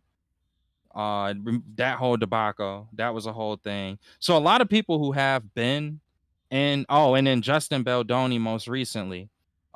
T knows that name because that is Nice Pool. Yes. That's that Nice Pool guy. Yeah. Okay. He's representing him currently in regards to that case as well, which that's an ongoing case. Nice Pool. Come on, nigga. Yeah. I don't know whether they should have did that though. If it is enough to allude to homie, I don't know. They probably shouldn't have did that. But there's also been more. He's represented Julia Roberts. He's represented Kate Beckinsale, Kevin Spacey. A lot of different names. Mariah Carey. Kevin He's Spacey. represented Robert. Yep, he's represented Robert Downey Jr., Vin Diesel, Seth Rogen, Quentin Tarantino. He's represented Christopher Nolan. So he's this represented guy, a lot of people that's, I don't know, bro. Here I would say they above Odemayo on the Like, no, the point is though is that this is somebody who seems like he's fought in situations and circumstances like this, and I don't know if you have enough knowledge, seasoned knowledge like that, do you take that case on or not? A great example of a lawyer that didn't necessarily know the difference is that the guy who sued Shannon Sharp also sued Jay-Z. So we see how it don't necessarily have to mean that you took on a case that you should have taken on. But, you know, maybe this guy who's had a massive history taking cases like this is saying Bodemayo has a case here. I don't know. I mean, Kevin Spacey didn't have a case. Well, if we talking about the same case he was in, I don't know, but never mind. Yeah, he didn't. I probably shouldn't have said that name. I ain't really think about what that name exactly was tied to. But time out. Did he beat it? He in London right now, right? Oh, Kevin Spacey? I don't think he. But you know they get slaps on the wrist. Come on, Paula Deen back on. Yeah. Take a 2-year hiatus, get a slap on the wrist, and you'll be back in their ground. Bo DeMaio is doing too much damage. We didn't see Kevin Spacey and Paula Deen and fucking all these niggas take to Twitter like he is. That's true. He represented Don Lemon. Didn't Don Lemon have a notable case? I have no clue. I can't remember. Did he win that Kevin one? Spacey, it was not found liable in his U.S. civil suit and not guilty in the U.K. criminal trial. However, he is still facing a civil trial in the U.K. related to another sexual assault allegation. Jeez Louise. They talking about the Watcher one. I think that's the one that they talking about, which he said, according to him, I had to look into that more, but according to him, the Watcher one is dropped, and the producer has. That's the only two that I saw was the Watcher and this case with Marvel. Which, like, even if one, and that's the other part, if both of them are saying, if it ends up being that both of them don't substantiate that Bodemayo did anything wrong, what does that say at that point? Wait, say it again. I'm sorry. If the secondary case that you just referred to is the same one that I think it is, and he was saying that case has been dropped and he's gotten essentially the apology that the same apology he want from Kevin Feige he already got from the producers on the Watcher side. And my question is, if that, the Witcher. I keep calling it the Watcher. I meant to say Witcher. Yeah, I was so lost. I'm like, what the fuck is the one with Henry Cavill? Yeah. But if the Witcher case, they dropped and said, okay, no, this was something where somebody acted out of jealousy and hatred, and then this case ends up being the same thing, what does that say? Like, in regards to Bodemayo, it's kind of like you got a target on your back. And why? They just hating on him? They ain't gonna get a little. I do agree. There's a lot that's up. There's a lot to kind of toss up here, and it's a lot that we still don't know that we probably need to know. So that's why I'm not disagreeing with y'all. at all. I just feel like I really do want to get answers to these things, because if it was just Bo DeMaio's personal situation, I'm not trying to be offensive to Bo DeMaio, but I don't really care. It's just that he got so much other things that's attached to this that kind of describes Marvel, which I do care about.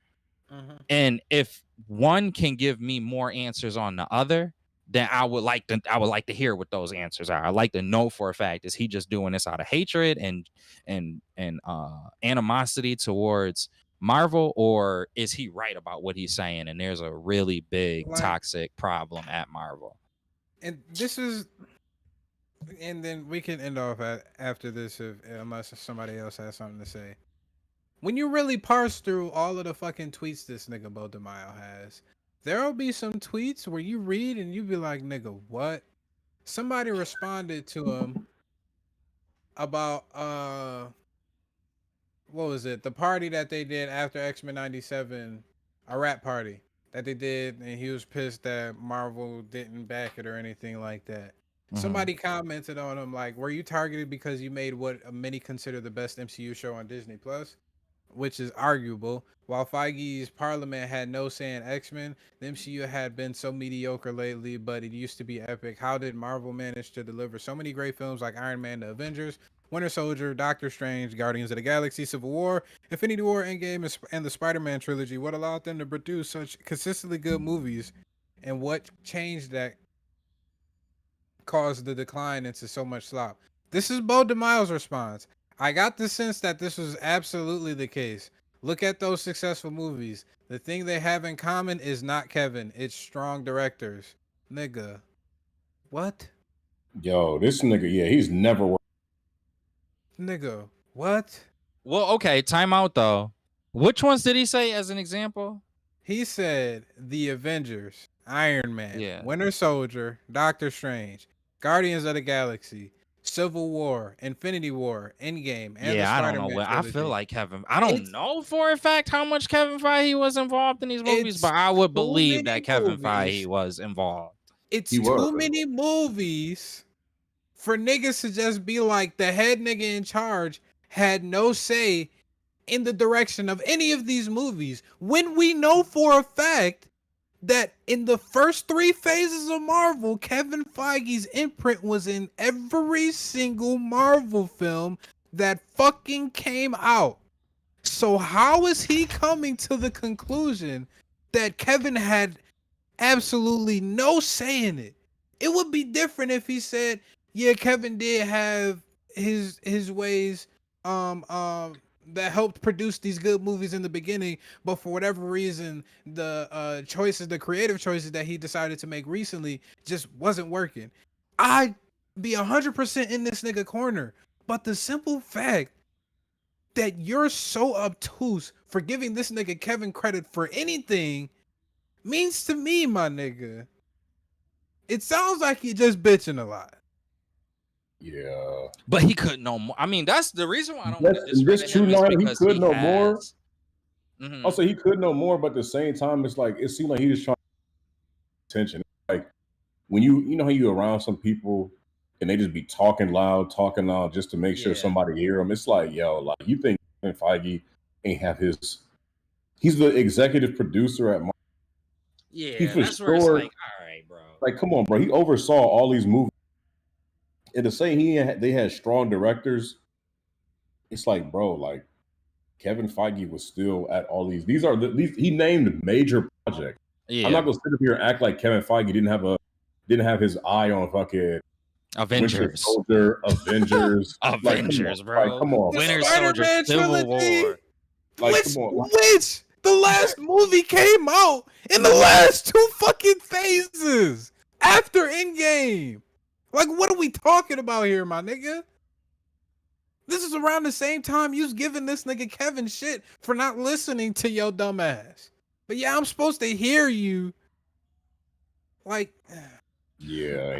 But again, I don't even the thing that I don't know if I will be sold on until I hear more information is I do understand that he has a lot of personal emotion and animosity in the things that he said, but that does not have to negate the idea of him highlighting that Marvel has a toxic environment behind the doesn't. scenes. And that's where I'm just curiously want to know like more, and if that's something that as a fan and a backer of Marvel products I need to be concerned about. I understand. I personally, I wish he went about it in a different way. You could still be honest. You could still give the nigga Kevin credits and still say, I'm still upset at this nigga Kevin. But I can't diminish what this nigga produced throughout these years. I can't. He had everything behind a paywall, and in the OnlyFans, which is a little funny, but he had an OnlyFans, bro. I'm reading these. He had everything that he was tweeting about, everything that he's been tweeting about, and this goes back to March. It was on the OnlyFans video, so it was behind a paywall for him to profit. Which, I mean, if he can't get work right now, to be honest with you personally, I'm not mad at that. It's really funny that it's OnlyFans, but I'm not mad at him for that, because if he's literally blacklisted from Hollywood, what else was he supposed to do? He needs money. He probably got a family he got to feed. I'm not one that's going to tell somebody not to try to get some money to feed their family. I'm just not going to do that. So I understand that point, if that is the case, but I think where he made the mistake is when Liefeld came out, because I believe he did that earlier this year, like March this year. He came out with his criticisms in regards to his relationship with after Deadpool and his relationship with Marvel. I think just because Liefeld kind of got bold and expressed his concerns in a more public way, that didn't necessarily mean that Bo DeMaio needed to do the same. I think Bo DeMaio should have had his video, maybe quietly release that video on a public space without all of this with it, and then just go through the lawsuit. If you right, come back and do your thing once the lawsuit is won. You know what I mean? Like, why you gotta do it now when we still don't know what the truth is? Like, you just talking to a bunch of people in the world and in the country that they did not have the access that you had, and you know for a fact, as well as we know, that Marvel is not going to comment on any of this. So you just, like, to y'all point, this is why I can't disagree with y'all that it does feel like him bitching, because what we supposed to say? What are we really supposed to say? Yeah, you right, Bo. We don't know that. We don't know if everything you saying is true. Nobody can. You just arguing to yourself essentially, and you just including the rest of the country, in the world potentially. Like, come on, bro.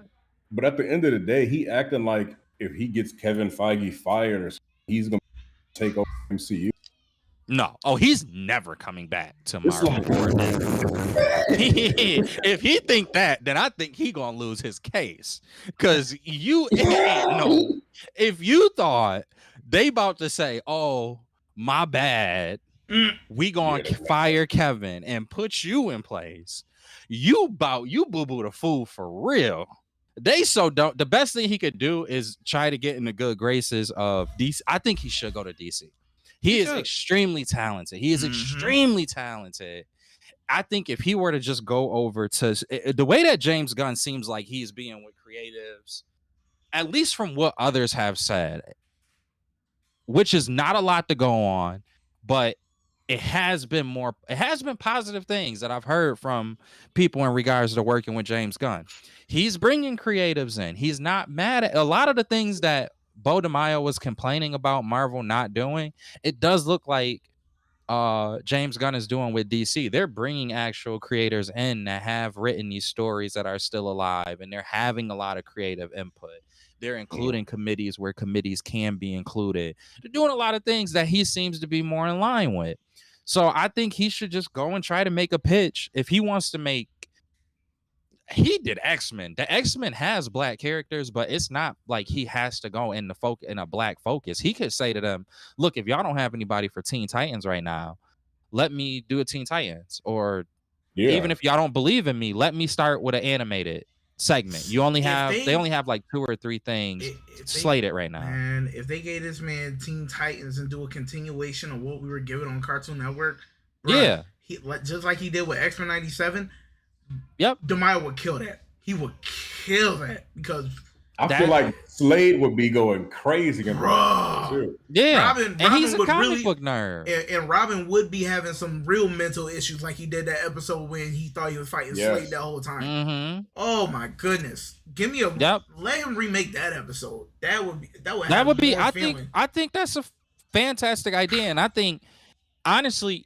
where everything stands at this exact moment today, which is really funny because we usually are very strong in regards to like canceling somebody out, but like X-Men 97 was so good that like people are like, I'm gonna wait to find out a little bit more before I just cancel this motherfucker out. That's a fact. When you good, you can't get canceled. So if he especially if he end up winning this lawsuit, but even again, as things stand currently today, he could, if it was announced that Bo DeMaio was going to be doing an animated Teen Titans, which would be a strong correlation to a reboot for the Teen Titans that we saw growing up, not Go, but the one that we saw growing up on Cartoon Network, I think that most people would receive that well. Like they would be welcome to the idea as much as we just were in hearing that. You know, so that's if and this is the last point I got. Rob, just kind of go back to the point that you're saying. If something like that can make sense to us, I always say this, if we could think it here, then that means that somebody else has thought about this somewhere. We can't be the only 4 people to think about this type of stuff. If we could have this thought here, then has Bo DeMaio not had this thought? And is it not worth it just for him to focus on trying to put himself in that position? Kind of like what James Gunn did. James Gunn got hit with all of that stuff. You know what he did? Kobe in Denver. He just started getting buckets. Yeah. Go get buckets. If that was the case, this nigga would have been, I'm pretty sure, hit up fucking James Gunn and said, hey, bruv, let me work for you and let me get these buckets. He gonna muddy his name worse. This nigga is sitting here patting the rock on Twitter. Do you think niggas at LA Fitness? This nigga is LA Fitness in it. He gonna make it so bad. If he wrong, he gonna make it so bad that he won't even be able to work with a James Gunn. That's what I'm saying. He gotta know that he right. Out to James Gunn, though, he could have been like, "Yo, reach out to James." James Gunn's like, "Nah, man, I got my writers, I got my guys." I don't think so. I don't think that he did, for the simple fact that he again, X-Men 97 did so well that people are hesitant, but I don't know if anybody is necessarily like clamoring for him at this exact moment because he do got some wild allegations against him. It's kind of like what happened with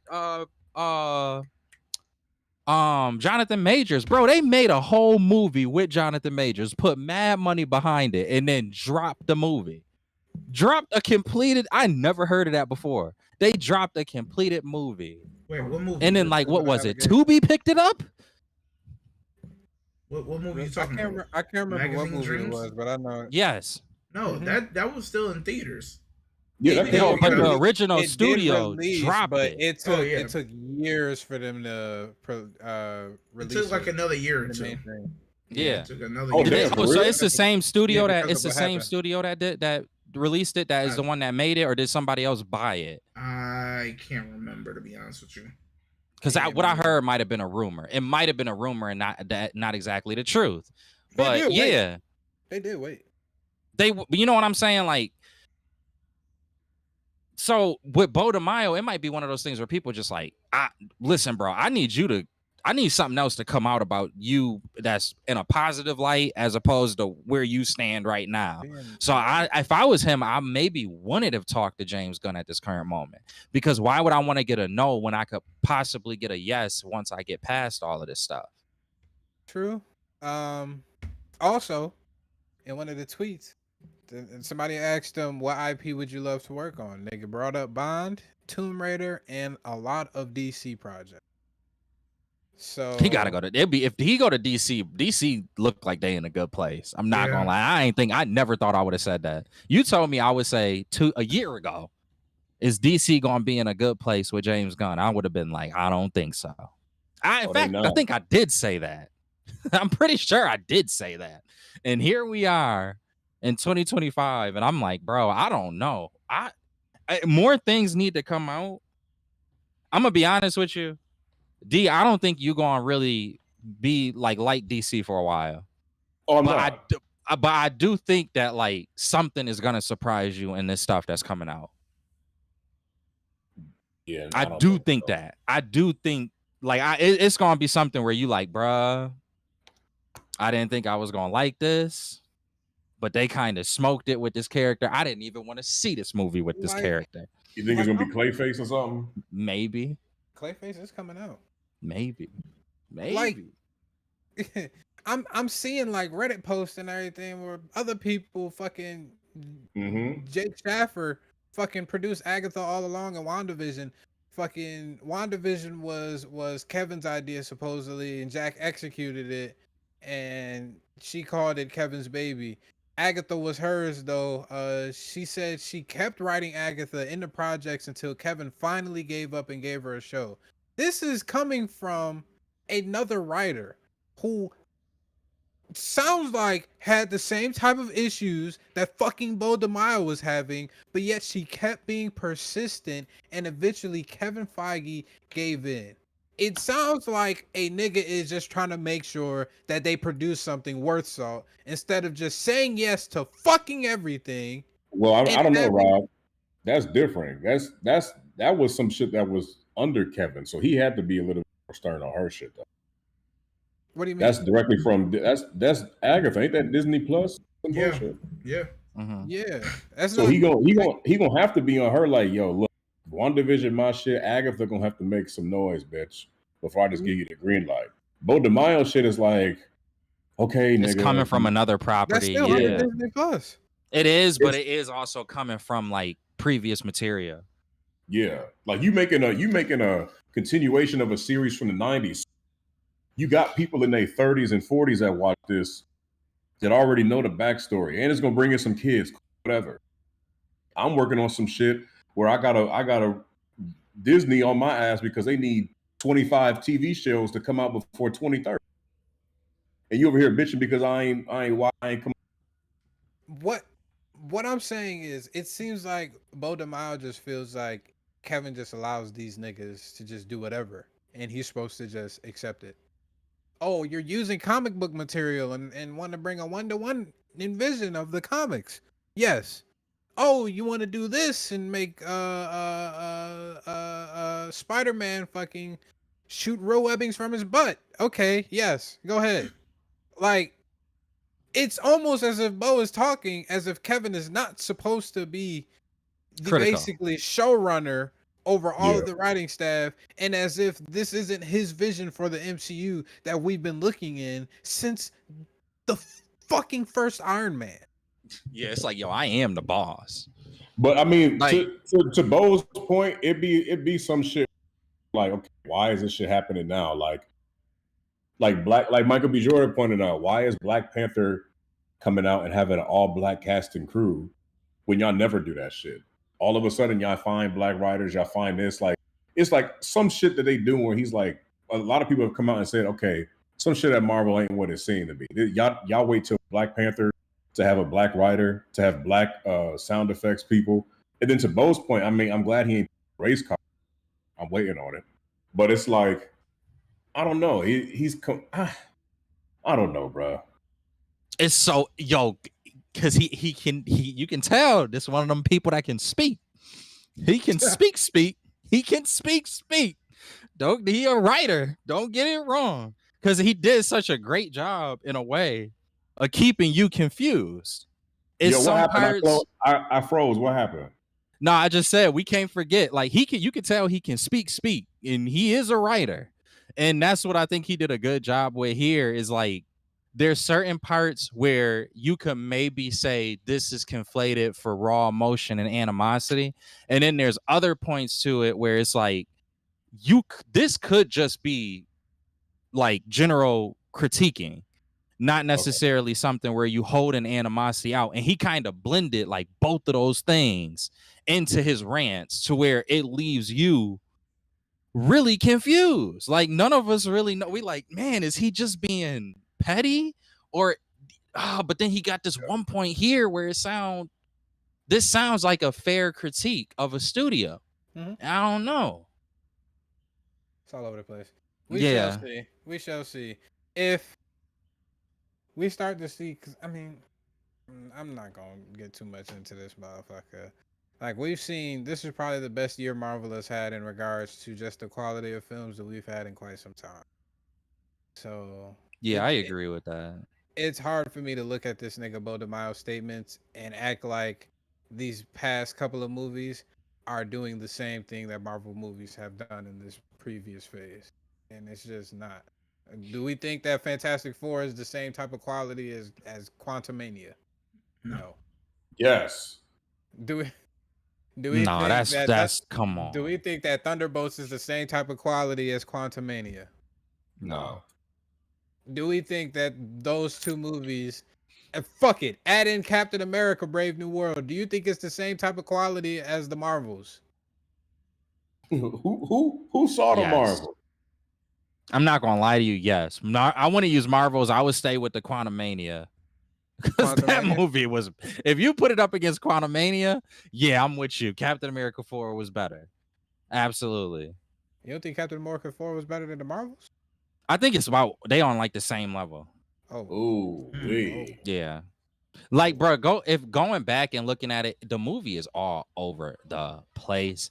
It really don't have a centralized theme around this Sam Wilson that they building up. I don't know whether it's true or not. I hope these pictures is wrong, but I keep seeing these pictures of them showing the different teams in Doomsday, and they keep calling it Sam Wilson's Avengers.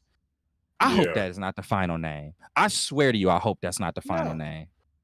Like, please don't, because he don't, bro. We had, okay, yes, if we count the television show, we were given more information, but that information was more so along the lines of, why does Sam Wilson get to carry the torch more than Bucky? And it was kind of like an examination of exactly what leadership skills Sam Wilson has to do that. Then when we get to the movie, instead of it kind of like finishing that point in the actual TV series and then moving on to like more structure with Sam Wilson as Captain America, it didn't do a great job of that. It felt like it was still trying to linger off of that previous conversation of why Sam Wilson deserves to be Captain America. And it just didn't have a lot of oomph to it. But okay. And for real, I feel like they did the because Eternals happened in 2021, and we only really get mentioned last year, 2025. So it's like y'all waited 4 years to have a storyline, and then y'all waited to have bring the leader back from 2010. Then y'all wanted to do with some other shit, and it was like y'all gave this Captain America just all the loose ends, just throw them in this movie and fuck it. We'll be all right. Even Adamantium. They just threw Adamantium into this movie. And it's not even going to be brought back up until the reboot, more than likely. They may have a mention of it in Doomsday or whatever, but it's not going to matter because we know that it's going to be rebooted. Oh my God. That movie it's on par with Marvel's. I respectfully disagree. But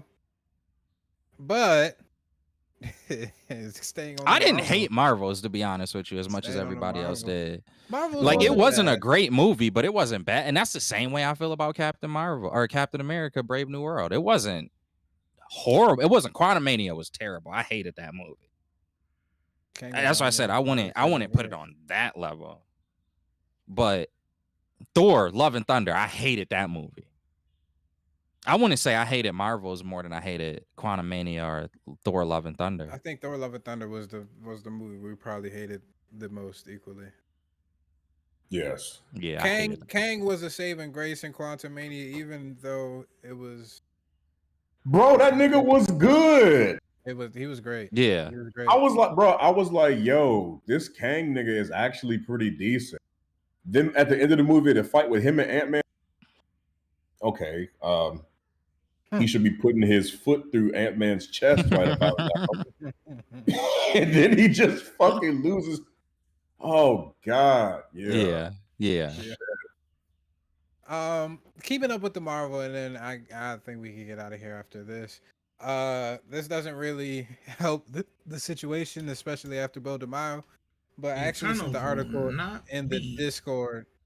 Yeah, Eternals won't be in Doomsday, and I don't see the issue. Let's talk about that real quick. Do y'all see an issue with Eternals not being in Doomsday? No. I'm glad that they're We not in knew Doomsday. it wasn't. We knew it wasn't. Yes, I'm glad bro. that We they're not have in these Doomsday. cosmic entities coming to Earth, and it's like, yo, they're responsible for this. They're still being judged. For this celestial in the middle of the Indian Ocean. Remember, they're still being They're judged. But at the end, so you have to realize, it's like, where did this come from? What energy signature is this? No hero has picked up on the energy signature of the Eternals on Earth. No one has picked up on their existence. No, I get that. But it's like, yo, for them to even have a movie, and for some of their movie to be in Captain America, Brave New World, it's like, at least throw a mention to them, nigga. I don't think their movie was that bad, but it's like, if they still being judged, are they going to be in the reboot? Like what's going on? Will later. I think they will. I think it'll It's be a gonna lot be plot easier holes. Because they had too many A-list. I'm not going to say A-list actors, but they had a lot of notable actors in there. Yeah. You put Angelina Jolie. You got fucking Paperboy. Forgive me, I don't know his name. You got fucking the Bollywood nigga. I'm like, yo, y'all have a lot of people from damn near really every fucking culture. The one Irish Scottish actor. Yeah. Then you got the dude that's supposed to be, what's the dude's name? The Bollywood guy. No, the nigga that's supposed to be the Ebony Blade or Black Knight Blade or something. I don't know. Yeah. The white dude that was in there. Yeah, the dude that was he was from Game of Thrones, right? Yeah, it's like, bro, y'all have so many people, and you're not using these actors to pepper them into other MCU movies. Granted, we were still waiting on Blade, but it was like, bro, Eternals, like, I don't know, bro. Do you think the firing Jonathan Majors and everything? I guess it flipped everything on his head. Do you think involving them in any of these movies that we got would have made those movies better? Honestly. Well, they kind of did, because again, going to the point of Brave New World, if the mentioning of that, do you think it makes it Celestia? No. No. No. You got me there, bro. I can't. So you got that. Why the fuck we gonna use these niggas if this shit not gonna move the needle? Hey, bro. You got that with me. I'm shutting up because you are right. We gotta, I do think narratively it sucks, which is why that's why I always get so frustrated with Marvel, is because the narrative, like, bro, ultimately these stories come from comic books. What is a comic book? A comic book is a story. It is a visual story. Mm-hmm. So when you are adapting a visual story and not telling a consistent story, it is very annoying and frustrating. So I understand why somebody would be mad at Eternals not being involved, because especially if there's things that allude to the storyline that happen with either the Celestials, the Adamantium, or the Judgment, or the Eternals themselves. Like, if there's anything that alludes to it in the movie, it just it's like, come on, bro, what are we even doing? Why? It's like, if we were to tell a comic book story and then they added a part in there that had nothing to do with the story, and I mean the main run, this ain't no tie-in, the main run, and you just sitting there by the end of the story like, what was the point of that? We get upset at that in comic books. I feel like it's fair for us to be able to get upset about that in movies that are based on, or supposed to be based on, these comic books. It's not that big of a deal, but we don't like plot holes, to put it simply. Yes. True. I think they would have been severely handicapped to bring up these Eternals, because keep in mind, these are the same niggas that didn't show up in Infinity War or Endgame to help them out. So what would be the reason for them to help out Earth's heroes now? I guess they would be judged for, because we don't even know why they're being judged. They're not supposed to be. They're being judged because they're not supposed to be interfering with this. Exactly. That's so true. why would they? That was a good cop out by Marvel. They're like, look at, We No, ain't but using these niggas. that's We don't that's know if how we're it using was. y'all again. That's how it They was being before judged as for that well. movie. That's how it was in the comics as well, if I'm not mistaken. The Eternals couldn't interfere with humans' ordeals. The only reason why they did, keep in mind, is because of the mutants, because the mutants hold a deviant gene within them. Yeah. They're deviant from humans. So this is why I'm saying they probably were like sat back. If we bring up Eternals in any of That's these a good movies that we use, people are gonna feel like it's an easy cop out. People are gonna feel like, hey, this is no meaningful story for the Eternals.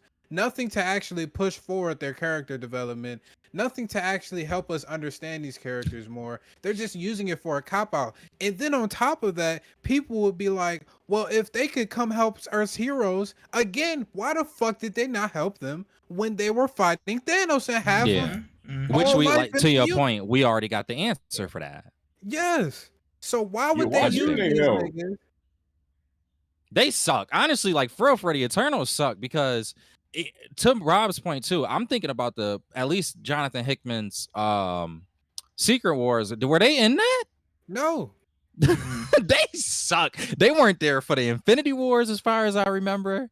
They may have, but I don't remember it. Was And they then there? they weren't there for Secret Wars. What was they even doing in the movie? Was it because Salma Hayek died? No, it was Yeah. because Deviants. Deviants started to Selma realized that the fucking Earth was gonna get destroyed because a Celestial. Celestial was gonna get born in there from the seed. And then also at the same time, Deviants started to come back and also started to evolve after absorbing the powers from the Eternals. I'm not gonna lie to you. I hope that I kind of want that part to be fleshed out in the Mutant Saga. Like The have Deviants? deviants that like I would, even if it's new characters, which would, as I don't know if that's something Marvel would do or not at this point. But even like if you had those deviants that the Eternals had to deal with in that movie, and you had them spawn into like variations of like Thanos is part deviant as an example. So like if Image? you were to have them, yeah, if you were to have them evolve into these like powerful different beings that kind of existed in their own plane, I would actually be cool. I would be interested in seeing that. Like and this could be a something that's away from obviously the comic book world, but I like Yeah. that. I like the idea of those deviants that were in the Eternals. I would like to see more with them. And now Yeah, it wasn't bad. if they don't use them in Secret Wars, they have the best thing that they could possibly do. They can What? recast these niggas to get cheaper niggas and not go for Angelina Jolie. And then on top of that, They make more sense for the Mutant Saga. Who's the saga that we're gonna I be going agree. straight into? It's the mutants. Now you have the Eternals. You give them a viable reason to be a mainstay within the MCU because they're always gonna have consistent conflict with the mutants because of their deviant gene. Especially if we're still going off the assumption that the Celestials would have told these niggas, you need to take care of these niggas. You cannot let these niggas prosper. Can I just put, I hate to do it, but I do think there's one hiccup in this, even though I think everything that you're saying is actually a pretty good idea and it makes me okay with this news in front of our screen right now. But the one caveat that we can't forget, we have not seen Marvel reuse a single thing. Like, we don't know if they stop using the Eternals now, that they would even bring the Eternals back. You know what I'm saying? That is like, a very good statement. We don't know. I hate that they do that, but like I do too. I think what you just said is that is a home run idea. That's like an idea that Marvel should be pitched and should work with, because you are right. If there is any saga that the Eternals could be utilized in a efficient way, it would be the Mutant Saga. But they would, right, the way that they act, they would just completely miss that opportunity. Or even the mass Celestials or anything like that. It just, to me, it just seems like the multiverse saga probably wasn't the best saga to introduce them to begin with. Oh, for sure it wasn't. Maybe they should have waited to introduce them until after we got the mutants and everything, and then everything would have made a lot more sense. People would be more invested in those characters. I think, like, I agree with y'all. They probably used them at the wrong time. But now that they have the idea of them out there, it seems like to me an easy slam dunk to reuse those characters for something in the future, especially if we're getting in the more cosmic side. You can use them for Mad Celestials run, and if we're gonna have to get bigger and better when it comes from Doom, because we had Thanos at first, now we have Doctor Doom. Now we're gonna have to get to Celestials. So we already started to fucking uncover that shit from Fantastic Fours. Now give us more of that shit. And now you got X-Men Omega level mutant type characters where they can actually go toe to toe with some of these niggas. I think they downgrade. If we going into the mutant saga, I think they actually downgrade the threat. I think the next threat is gonna be that we see in the MCU is gonna be what's the Sentinels? Yeah, Boulevard Trash, nigga. Yeah, we gonna see Sentinels. I think that might be more regulated towards X-Men. I don't think it'll be an What is Avengers Mutant Saga gonna be? What is Mutant Saga? I feel because the mutants deal with so much, it's gonna be a lot to touch on as far as social issues, like the immigration issues, how mutants are going to be treated from humans, and then it's going to be like, okay, if once one of these kids, they're going to relate it to a lot of things kids are going to in different communities, LGBTQ. Parents going to accept you, your mutant genes begin to show. You at school, you got a mutant skin is gray. Are people going to be discriminatory against you? Is it going to bring like all this other shit? I feel like they're going to have to. I feel like those are bigger. Cape on screaming he gonna take over the world. So then it's like when you have that big bad, they probably gonna save them for like Avengers level threat type movies or whatever. But I feel like X-Men gonna touch on a bit more. I feel like Marvel's like, look, we can't keep killing off anyway. X-Men should have a Mr. Sinister. They should have an Apocalypse that's not gonna die after every movie. Bro. You see what I'm saying? Because if they do some shit where they're like, okay. This reboot is, I'm hoping, correcting all of that. I'm gonna be honest with you. There was something that came out. Think about the shit that X-Men gonna be in if Magneto's like, I'm taking it upon myself. We got mutants in fucking Puerto Rico that was just burned at the stake, or they was just shot up at rounds. Magneto fly. Bet I'm about to fuck everything up, and Xavier's like, yo, we can't do it. And now it's like this U.S. Army against mutants. A different army against mutants. They're gonna have a lot of cannon fire because you got so many mutants, you gotta have somebody to fight. But it's like they're gonna take on a lot of issues. And I feel like when they bring Magneto into the universe, he gonna be like, no, like we human just like y'all, and I'm be the one that's fighting for it. So they can't do all of that. They're not gonna do all that Thanos shit for the mutants. Could you imagine if they did that for Magneto? They bring him in for one movie. They bring him in for one movie. He reversed the poles on Earth, and then we never see him again. Oh man, bro! That nigga goes to Mars. All right, you gotta promise me. You gotta promise me, Rob. If we get to that point where a character like Magneto ends up being used one time, and then we never see him again, that we got a problem at Marvel. Y'all got it. Y'all can take my Marvel check for good. Okay. Because I don't think they would do that either. But oh my, like I'd have no qualms. Everybody, that's like using Doctor Doom this one time, and then for us to never see him again. I don't think that's gonna happen. They can't do. I know. If they did that, it would be one of the dumbest decisions that Marvel has. They gotta stop doing that. They have to. Thanos was egregious enough, to be honest with you. Because I mean, Thanos. If you go by the comic books, how many times do we see Thanos? Like Thanos pops up. He's in Secret Wars. He's in Infinity. He's in Annihilation. And a lot of the times, bro, he get his own like tie-in story that ends up being extremely important. He is a menace. He is a YN in the comic book world. He is a YN that won't go to jail. Like Thanos ain't like how the MCU has portrayed him. In some ways, yes, the MCU has gotten his character right. But in this, him being Death don't even like him. The most gangster thing ever. But like Death don't like him in the comic book. Just use him. Like I was gonna say with this X-Men shit, I hope they don't make them like slaves. I'm not saying like they do the you talking about the M. What's the dude with the M on his face? Bishop? Oh, Bishop. Yeah, Bishop's original timeline. Remember how the mutants were in Bishop's timeline? They were slaves. Yeah, I'm saying I hope they don't do it like the X-Men need abolitionists or niggas that's gonna sneak them around. I feel like we are really gonna be in that type of universe where they've already existed. Yeah, I don't like that But either. like I was just thinking like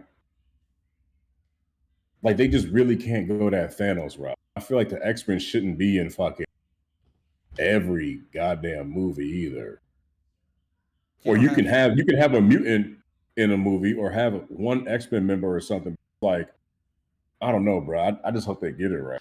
Kind of more like the Skrulls were in Secret Wars, or excuse me, Secret Invasion, where it's kind of like, no, they still got power and they still can move about, but it's a little bit more complicated than that. Yeah. Is that how you would prefer for it to be? Yeah, and they got to put some limitations on this too. We can't have mutants all as powerful as Scarlet Witch run around. Nah. Yeah. Not, but that's the thing. Oftentimes when they do, you're right. But you could still have a mutant there who can cause a lot of damage, and then that can end up causing like a political discourse, because that does happen a lot in the comics. Like somebody would go blow up Wisconsin or Kansas, and then they'd be like, yo, we don't really like how this played out, Mr. Mutants. We got problems with y'all now. And then that's when the X-Men would have to go and try to do cleanup duty and protect the mutant, because they don't think that the mutant should have to face, then that whole thing happens. But I think something like that will be fine. But if you just have Scarlet Witch just snapping people out off rip, I don't know if we need that at this point. Yeah, the shit on the level of the snap can't happen for another like 15 years, bro. I agree. I agree. All right, so let's get into this RDJ real quick. I did send the article in the Discord chat. I'm glad you brought that up.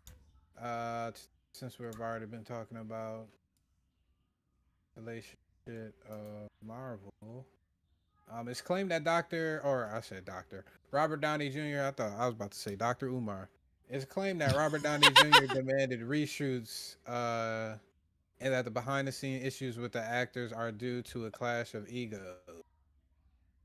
On the latest episode of the Hot Mic, Jeff Schneider, who, if you don't know, he's a well-known leaker of Marvel for the past couple years, really has garnered the recognition from a lot of the leaker community. Jeff Schneider claims that the production on Avengers Doomsday faced major setbacks involving Robert Downey Jr. Snyder said Disney initially filmed 3 weeks of material with stand-ins for Downey inside the Doctor Doom suit, while the actor read lines off camera. According to Schneider, Downey wasn't satisfied with the results. After 2 to 3 weeks, he pushed to reshoot the entire block of scenes with himself in the suit.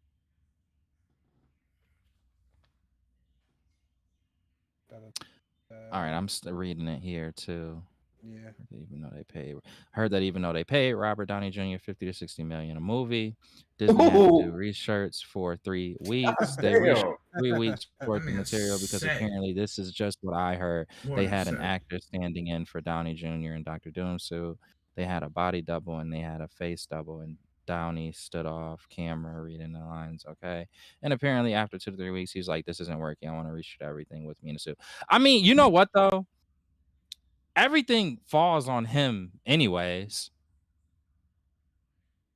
Better safe than sorry, right? If the actor portraying it, who's worked with you for over 20 years, says, this ain't gonna work, and you put all of this effort into him, it probably would be wise to listen to that guy.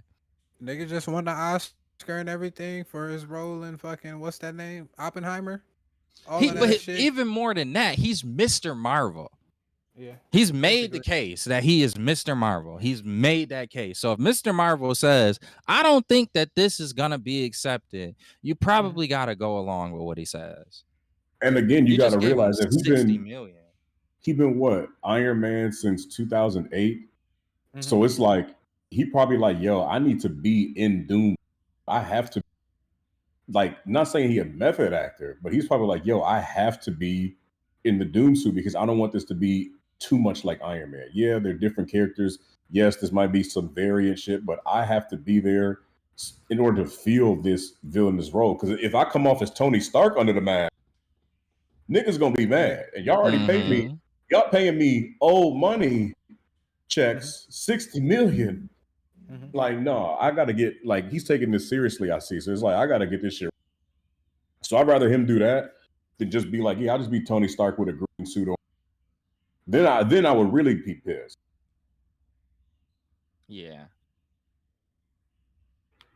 I read somewhere, hold on. I want to double check this. I read somewhere, actually it is. By the end, he gonna make so much money from he's gonna create his Marvel own studio. that he's literally going to create his own studio from something that he's wanted to do from the amount of money that they've given him. Have 100. He better hire that nigga. He better hire who? Hold on, you Terrence froze. Terrence So Howard. He better give Terrence Howard a role Lord. after he went to bat for him. Lord. Because Robert Downey Jr. then reinvented his being Iron Man. But shit, if he make a studio, you already know who's gonna be everybody at Marvel. Yeah. I don't even know what type of movies he will want to make. What type It's of gonna be movies like will some Robert- Adam Sandler shit. You're gonna have Adam Sandler, Kevin James, Chris Rock. You gonna have Robert Downey Jr., Chris Pratt, Chris Evans in every fucking movie at that studio. Oddly enough, I feel like this leak is giving me more confidence within Doomsday, even more. Even more. Robert. Yeah, I'm Some not people- mad at it. It doesn't do some like a whole people- lot for me, but Some people might say how. And the reason is because Robert Downey Jr., specifically RDJ and Chris Evans, both of them deliberately said they do not want to tarnish the idea of their characters that they portrayed all these years. So for the simple fact for them to come back means that the story was compelling enough for them to feel like this is a step in the right direction. I don't mind doing this or portraying this role. And it also means that they're serious as fuck. Marvel also internally feels the heat that the entire world is giving them right now. And most of it is warranted because of the slop that they produced these past couple years. It means that niggas are taking this shit serious. You see the biggest teams, you seen the Warriors, you think Draymond Green was starting shit with niggas behind the scenes during their championship runs? Hell, we seen it happening with Kevin Durant. It's the reason why he left. When you have a good team around and when there's a lot of fucking shit on your shoulders, it's gonna be some tension in that motherfucker. it goes back to what I was saying with Bo DeMaya. Yeah, like that's why I'm right. You gonna get that. If you making something good, you're going to get that. Like there's gonna be these tense moments to your point, and there's gonna be these moments where words like what they're using on the screen now clash. You're gonna clash. If you really trying to make something that's like outstanding, if you it happens everywhere. It happens everywhere. If you haven't experienced this in your job at this point in your career, I promise you will experience this. It's just one of those things. Like when you trying to make something great, we gonna butt heads. It's gonna happen. We both got the same thing. Yeah. And I think their presence is gonna be very helpful. Okay. On set. Yeah. It's like if you in a gym just with some just playing basketball, let's say some NBA niggas, and you're like, okay, I gotta be serious. If you at an NBA gym, or if it's like you doing a workout, or how these basketball players be like, yeah, I was my shit, and then Kobe came in, and I was like, oh shit, now I really gotta bring like Chris Evans and Robert Downey Jr. walk in, it ain't no bullshit on set. I'm pretty sure they're like, yo, like we got skin in the game since 2011, 2008. Like y'all niggas better shape up. Like we putting our fucking legacies on shit. Exactly. Yeah. Exactly. I ain't know Chris Evans came back. I thought that was just a. It's still technically a rumor, but everybody is putting the pieces together, especially with some leaks coming out where there was a lot of leaks that dropped as well, y'all. People were saying don't trust Clea, which y'all know Dinner Nerds, the dude that I watch. He at first was kind of upset at the leaks. Because one of the leaks, I believe, talked about how Doctor Doom specifically is targeting Steve Rogers, Captain America, for going Yeah, I back saw in that. time and staying with Peggy, because it ended up starting the incursions, supposedly. And Den of Nerds didn't like that, but then he heard somebody else bring up "Don't trust Clea," and he was like, "All right, I'm back on board," type of thing. So it's been a whole lot. I don't know if y'all like that. People are saying "Don't trust Clea" like she's playing the Black Swan role. If you're familiar with Jonathan Hickman's Secret Wars, Black Swan was the person that actually worked with Doctor Doom and was destroying Earths for him to be able to keep the main Earth alive, basically. Okay. Huh. So a lot of people are saying that Clea is taking that Black Swan role instead now. After that Is leaker said that. well, okay. See, this sort of storyline thing start coming into play again. Did they confirm Doctor Strange in Doomsday? They said that he was going to be in there, but obviously there wasn't any chair or anything for him. But they did That verify sound that. like he need to be an integral part of the movie if that's the case. A lot of people are expecting, because you remember the leaks that we shown for the storyboards for Secret Wars, right? Yeah. You had Strange side by side with Doctor Doom. Yeah. And he was Sheriff Strange, just like he was in the Jonathan Hickman's Secret Wars, because Doctor Strange went and helped Doctor Doom, amassed all of the Molecule Men. They tried to kill the Molecule Men from each universe to stave off the incursions, Yeah. and that wasn't good enough. So instead, Doctor Doom and Doctor Strange ended up capturing all the rest of the Molecule Men, sent them over to the Beyonders verse, and destroyed them via that way. And that's how Doom was able to capture their power with the help of Molecule Man. Damn, I just went on that tirade and I forgot what the fuck I was supposed to be talking about. Yep. Don't trust Clea.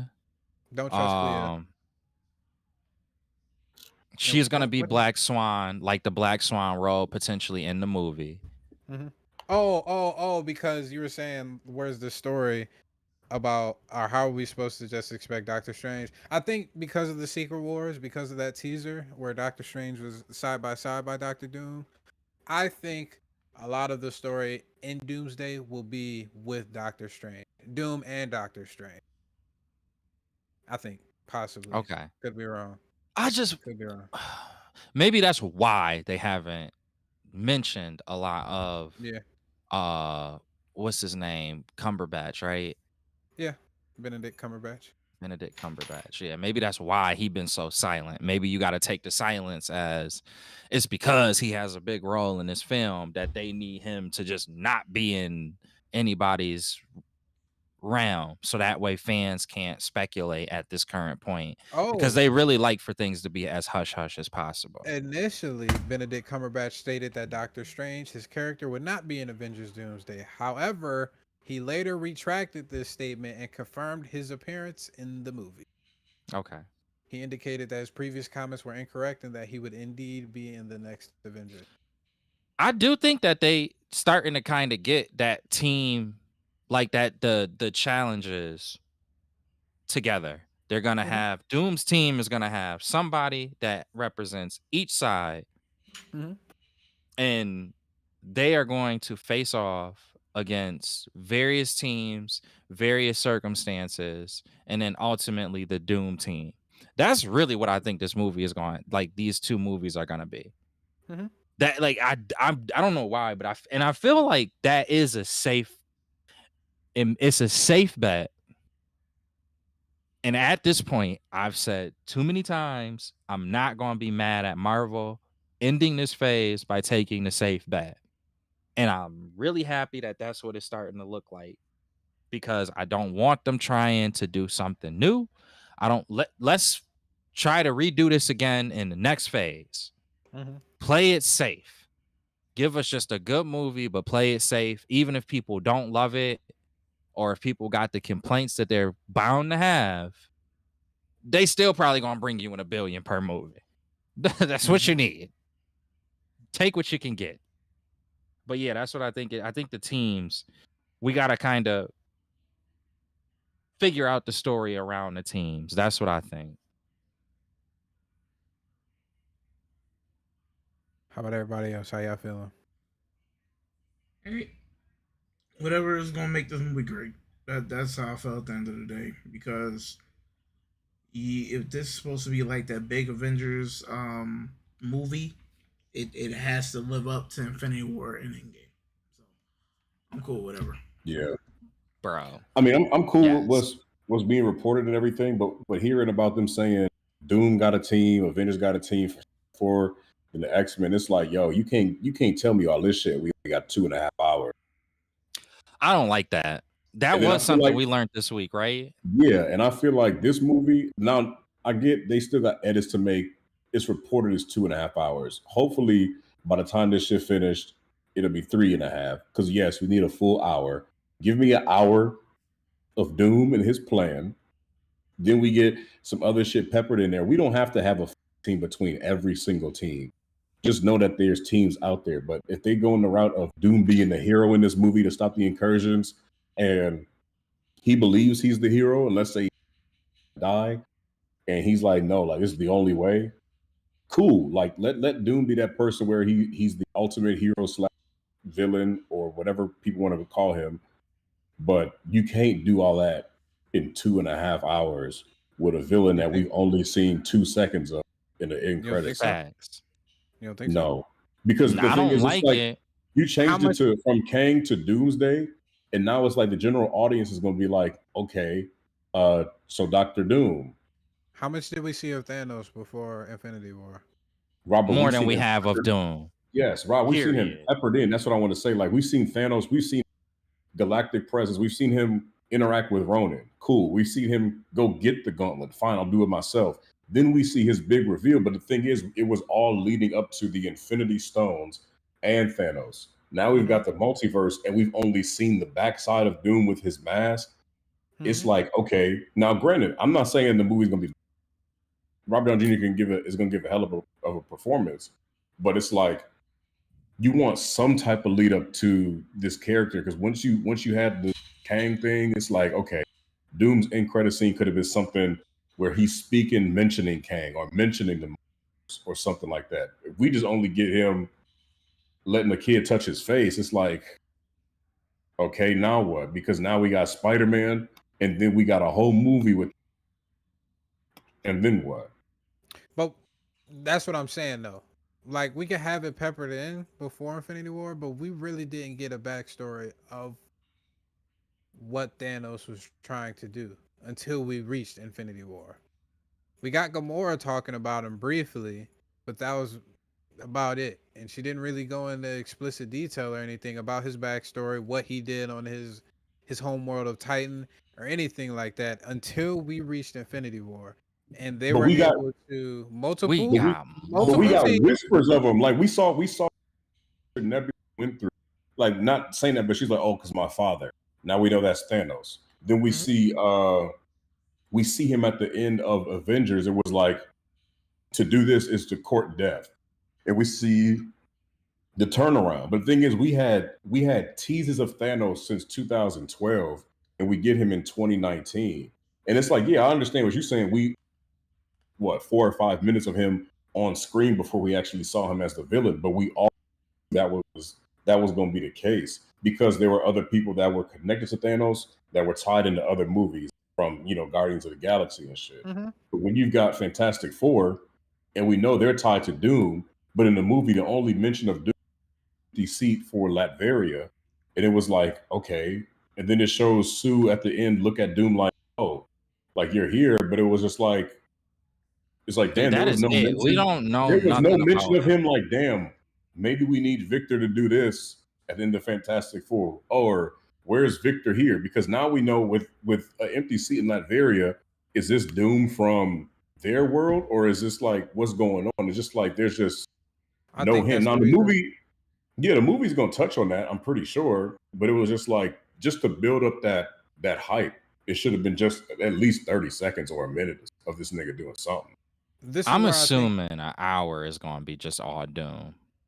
I think they're gonna do it just like Infinity War, where that whole story. I believe Thanos had the most screen time in Infinity War out of any character, including RDJ and everything. Let me see. Screen character in Infinity. And if that's the case, I'd be perfectly. Thanos had the most screen time and was considered the main protagonist by many in Infinity War. We're already hearing that. Thanos, how much screen time do you think Thanos had in Infinity War? What, 15 minutes? That's your guess? Final offer? That's mine. Nah. What about you now? Oh, maybe closer to like 30. Yeah, somewhere. He, But I he go a really little bit had. higher than. He only had 3 scenes for real. He had the scene, well, 4, beating up Hulk, the Reality Yeah, Stone, fighting on that planet, and then going to Gamora. a. Gamora. Gamora's backstory. Maybe. Yeah, I forgot he killed her ass. Yeah, so he really only had 5.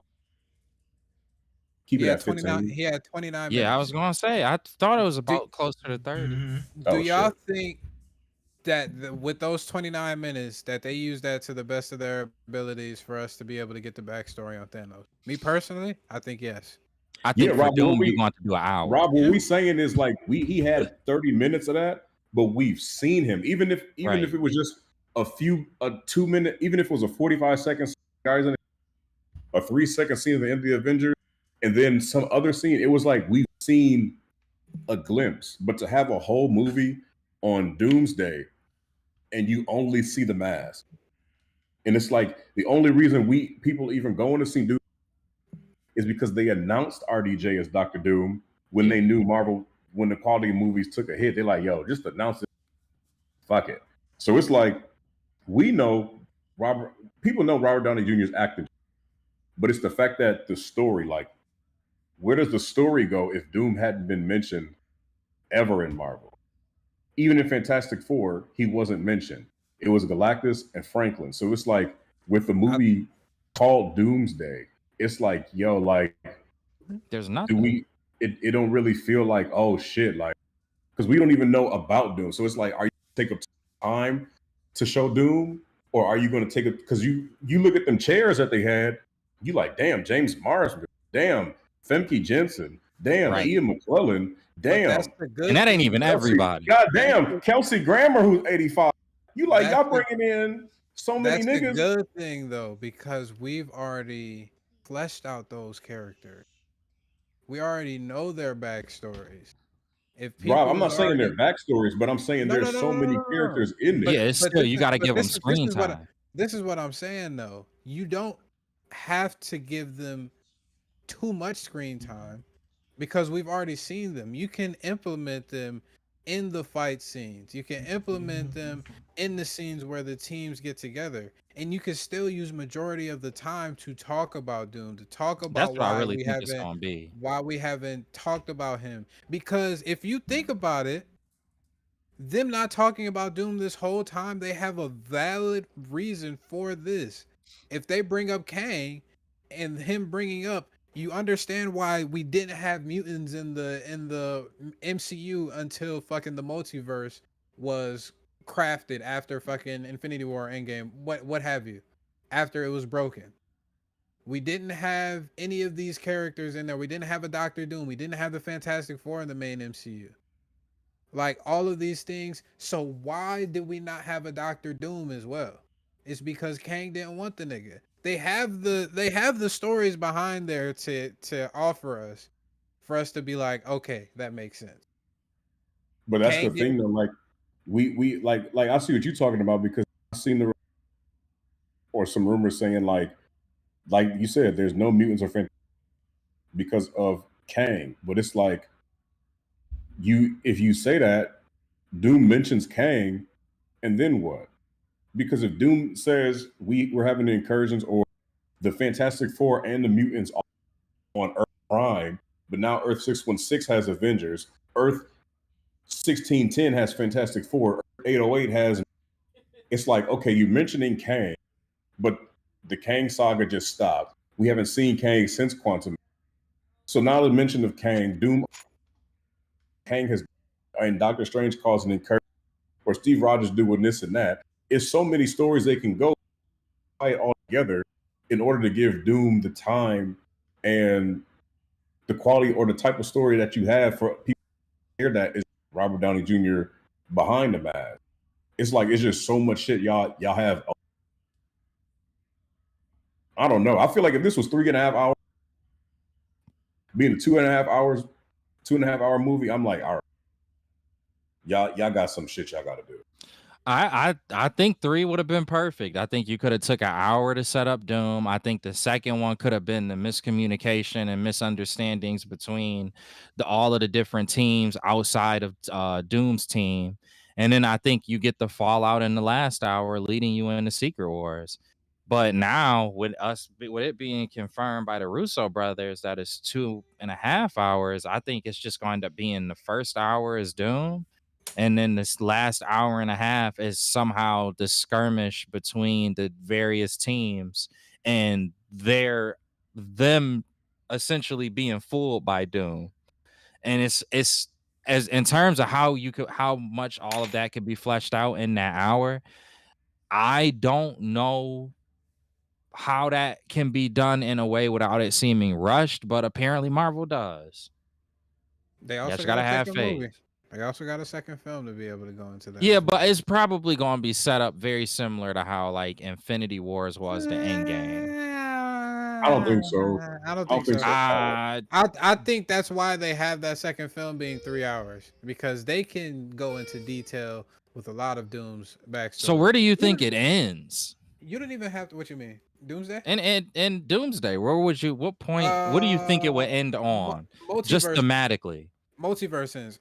Knowing the character of Doom, he's gonna be arrogant as fuck to think that he's gonna be able, just like in the Jonathan Hickman Secret Wars comic. I was watching a video that somebody was going over it.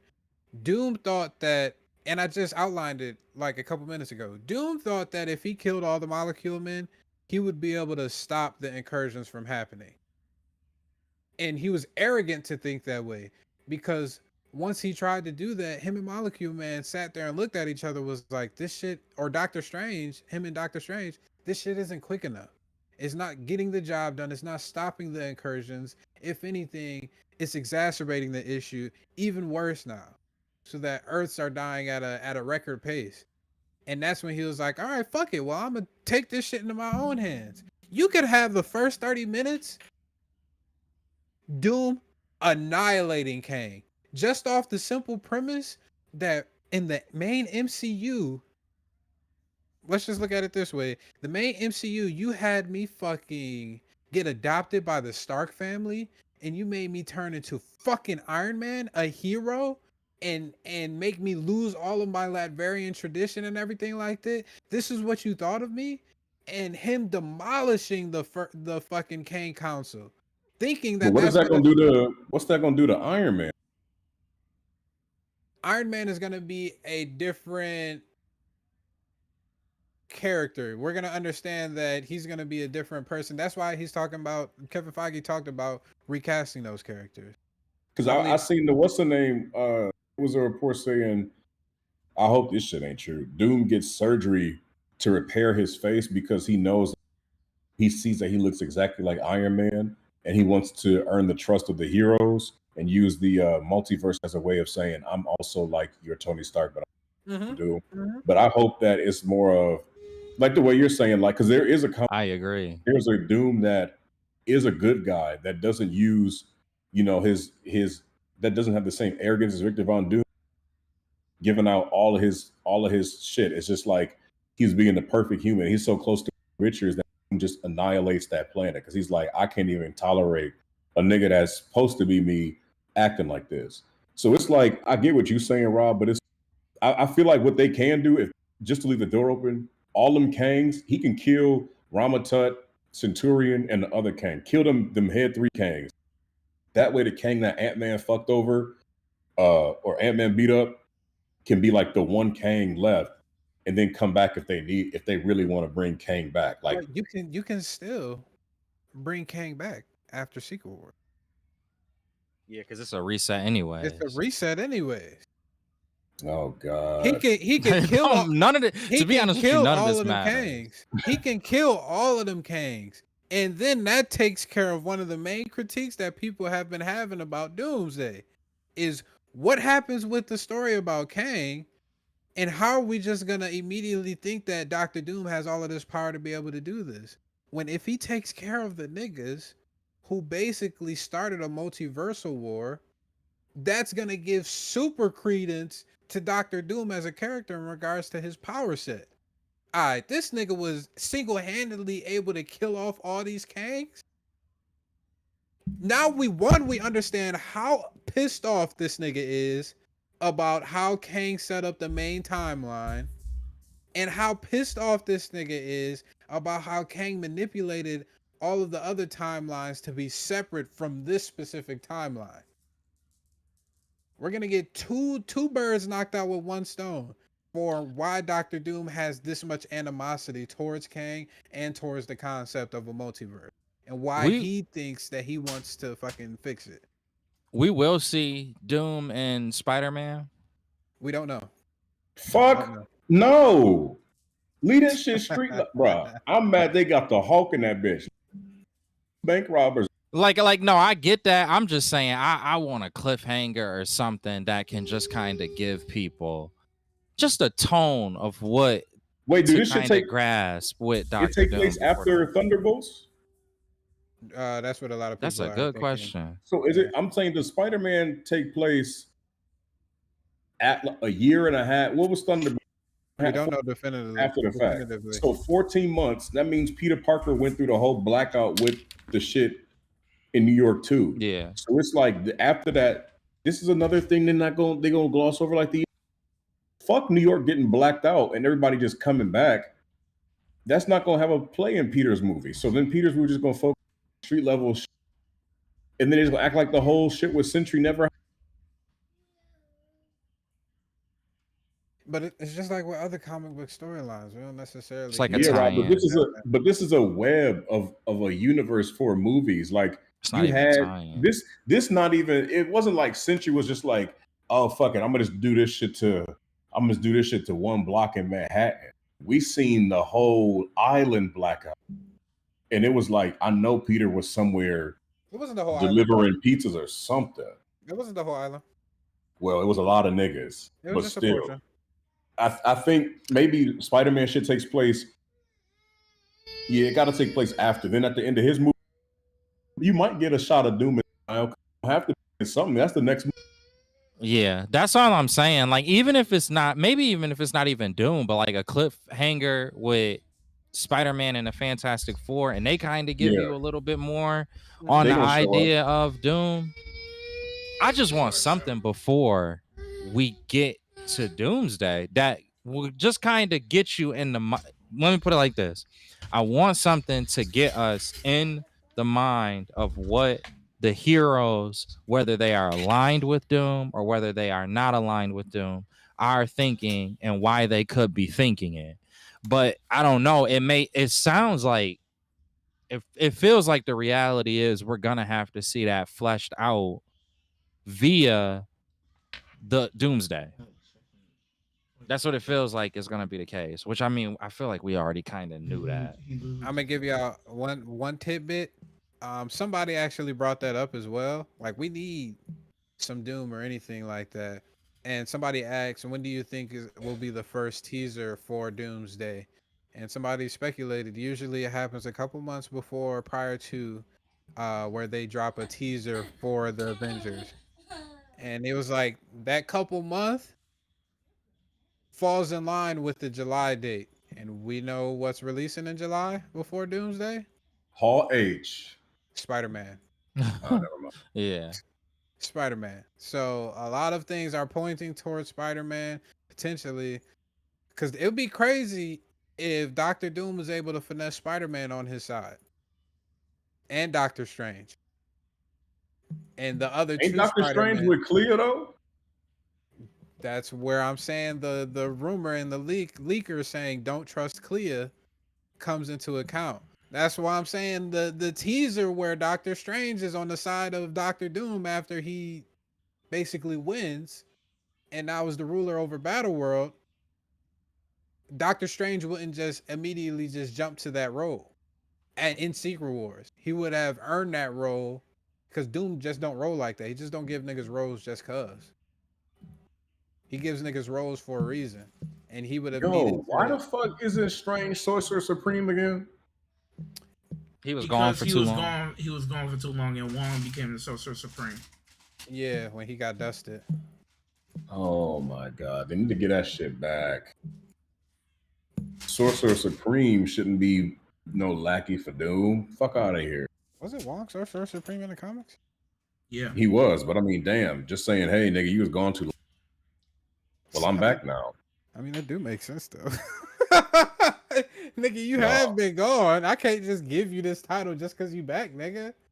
You don't know what the fuck nigga done. Nah, fuck that. And then that nigga started fucking dream walking on top of that too.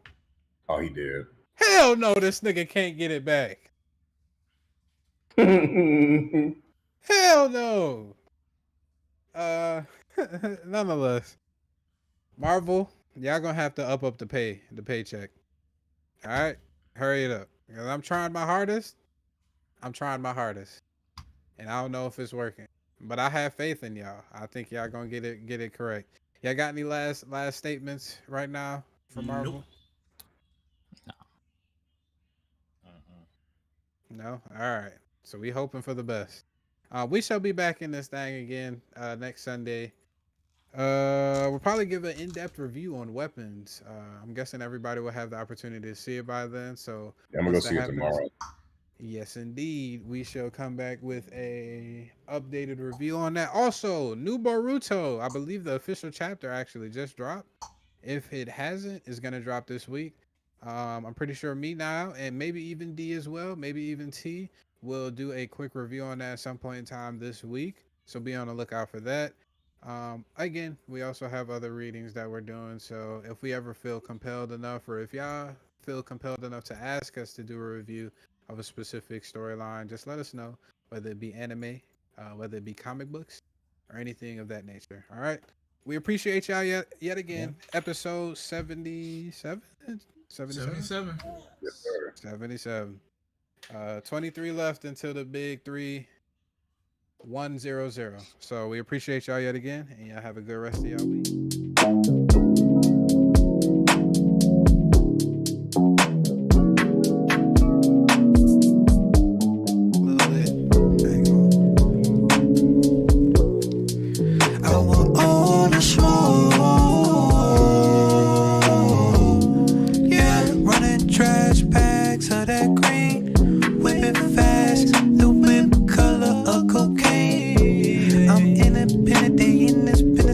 These dreams on the road to riches, focus on the ticket, maximize my means.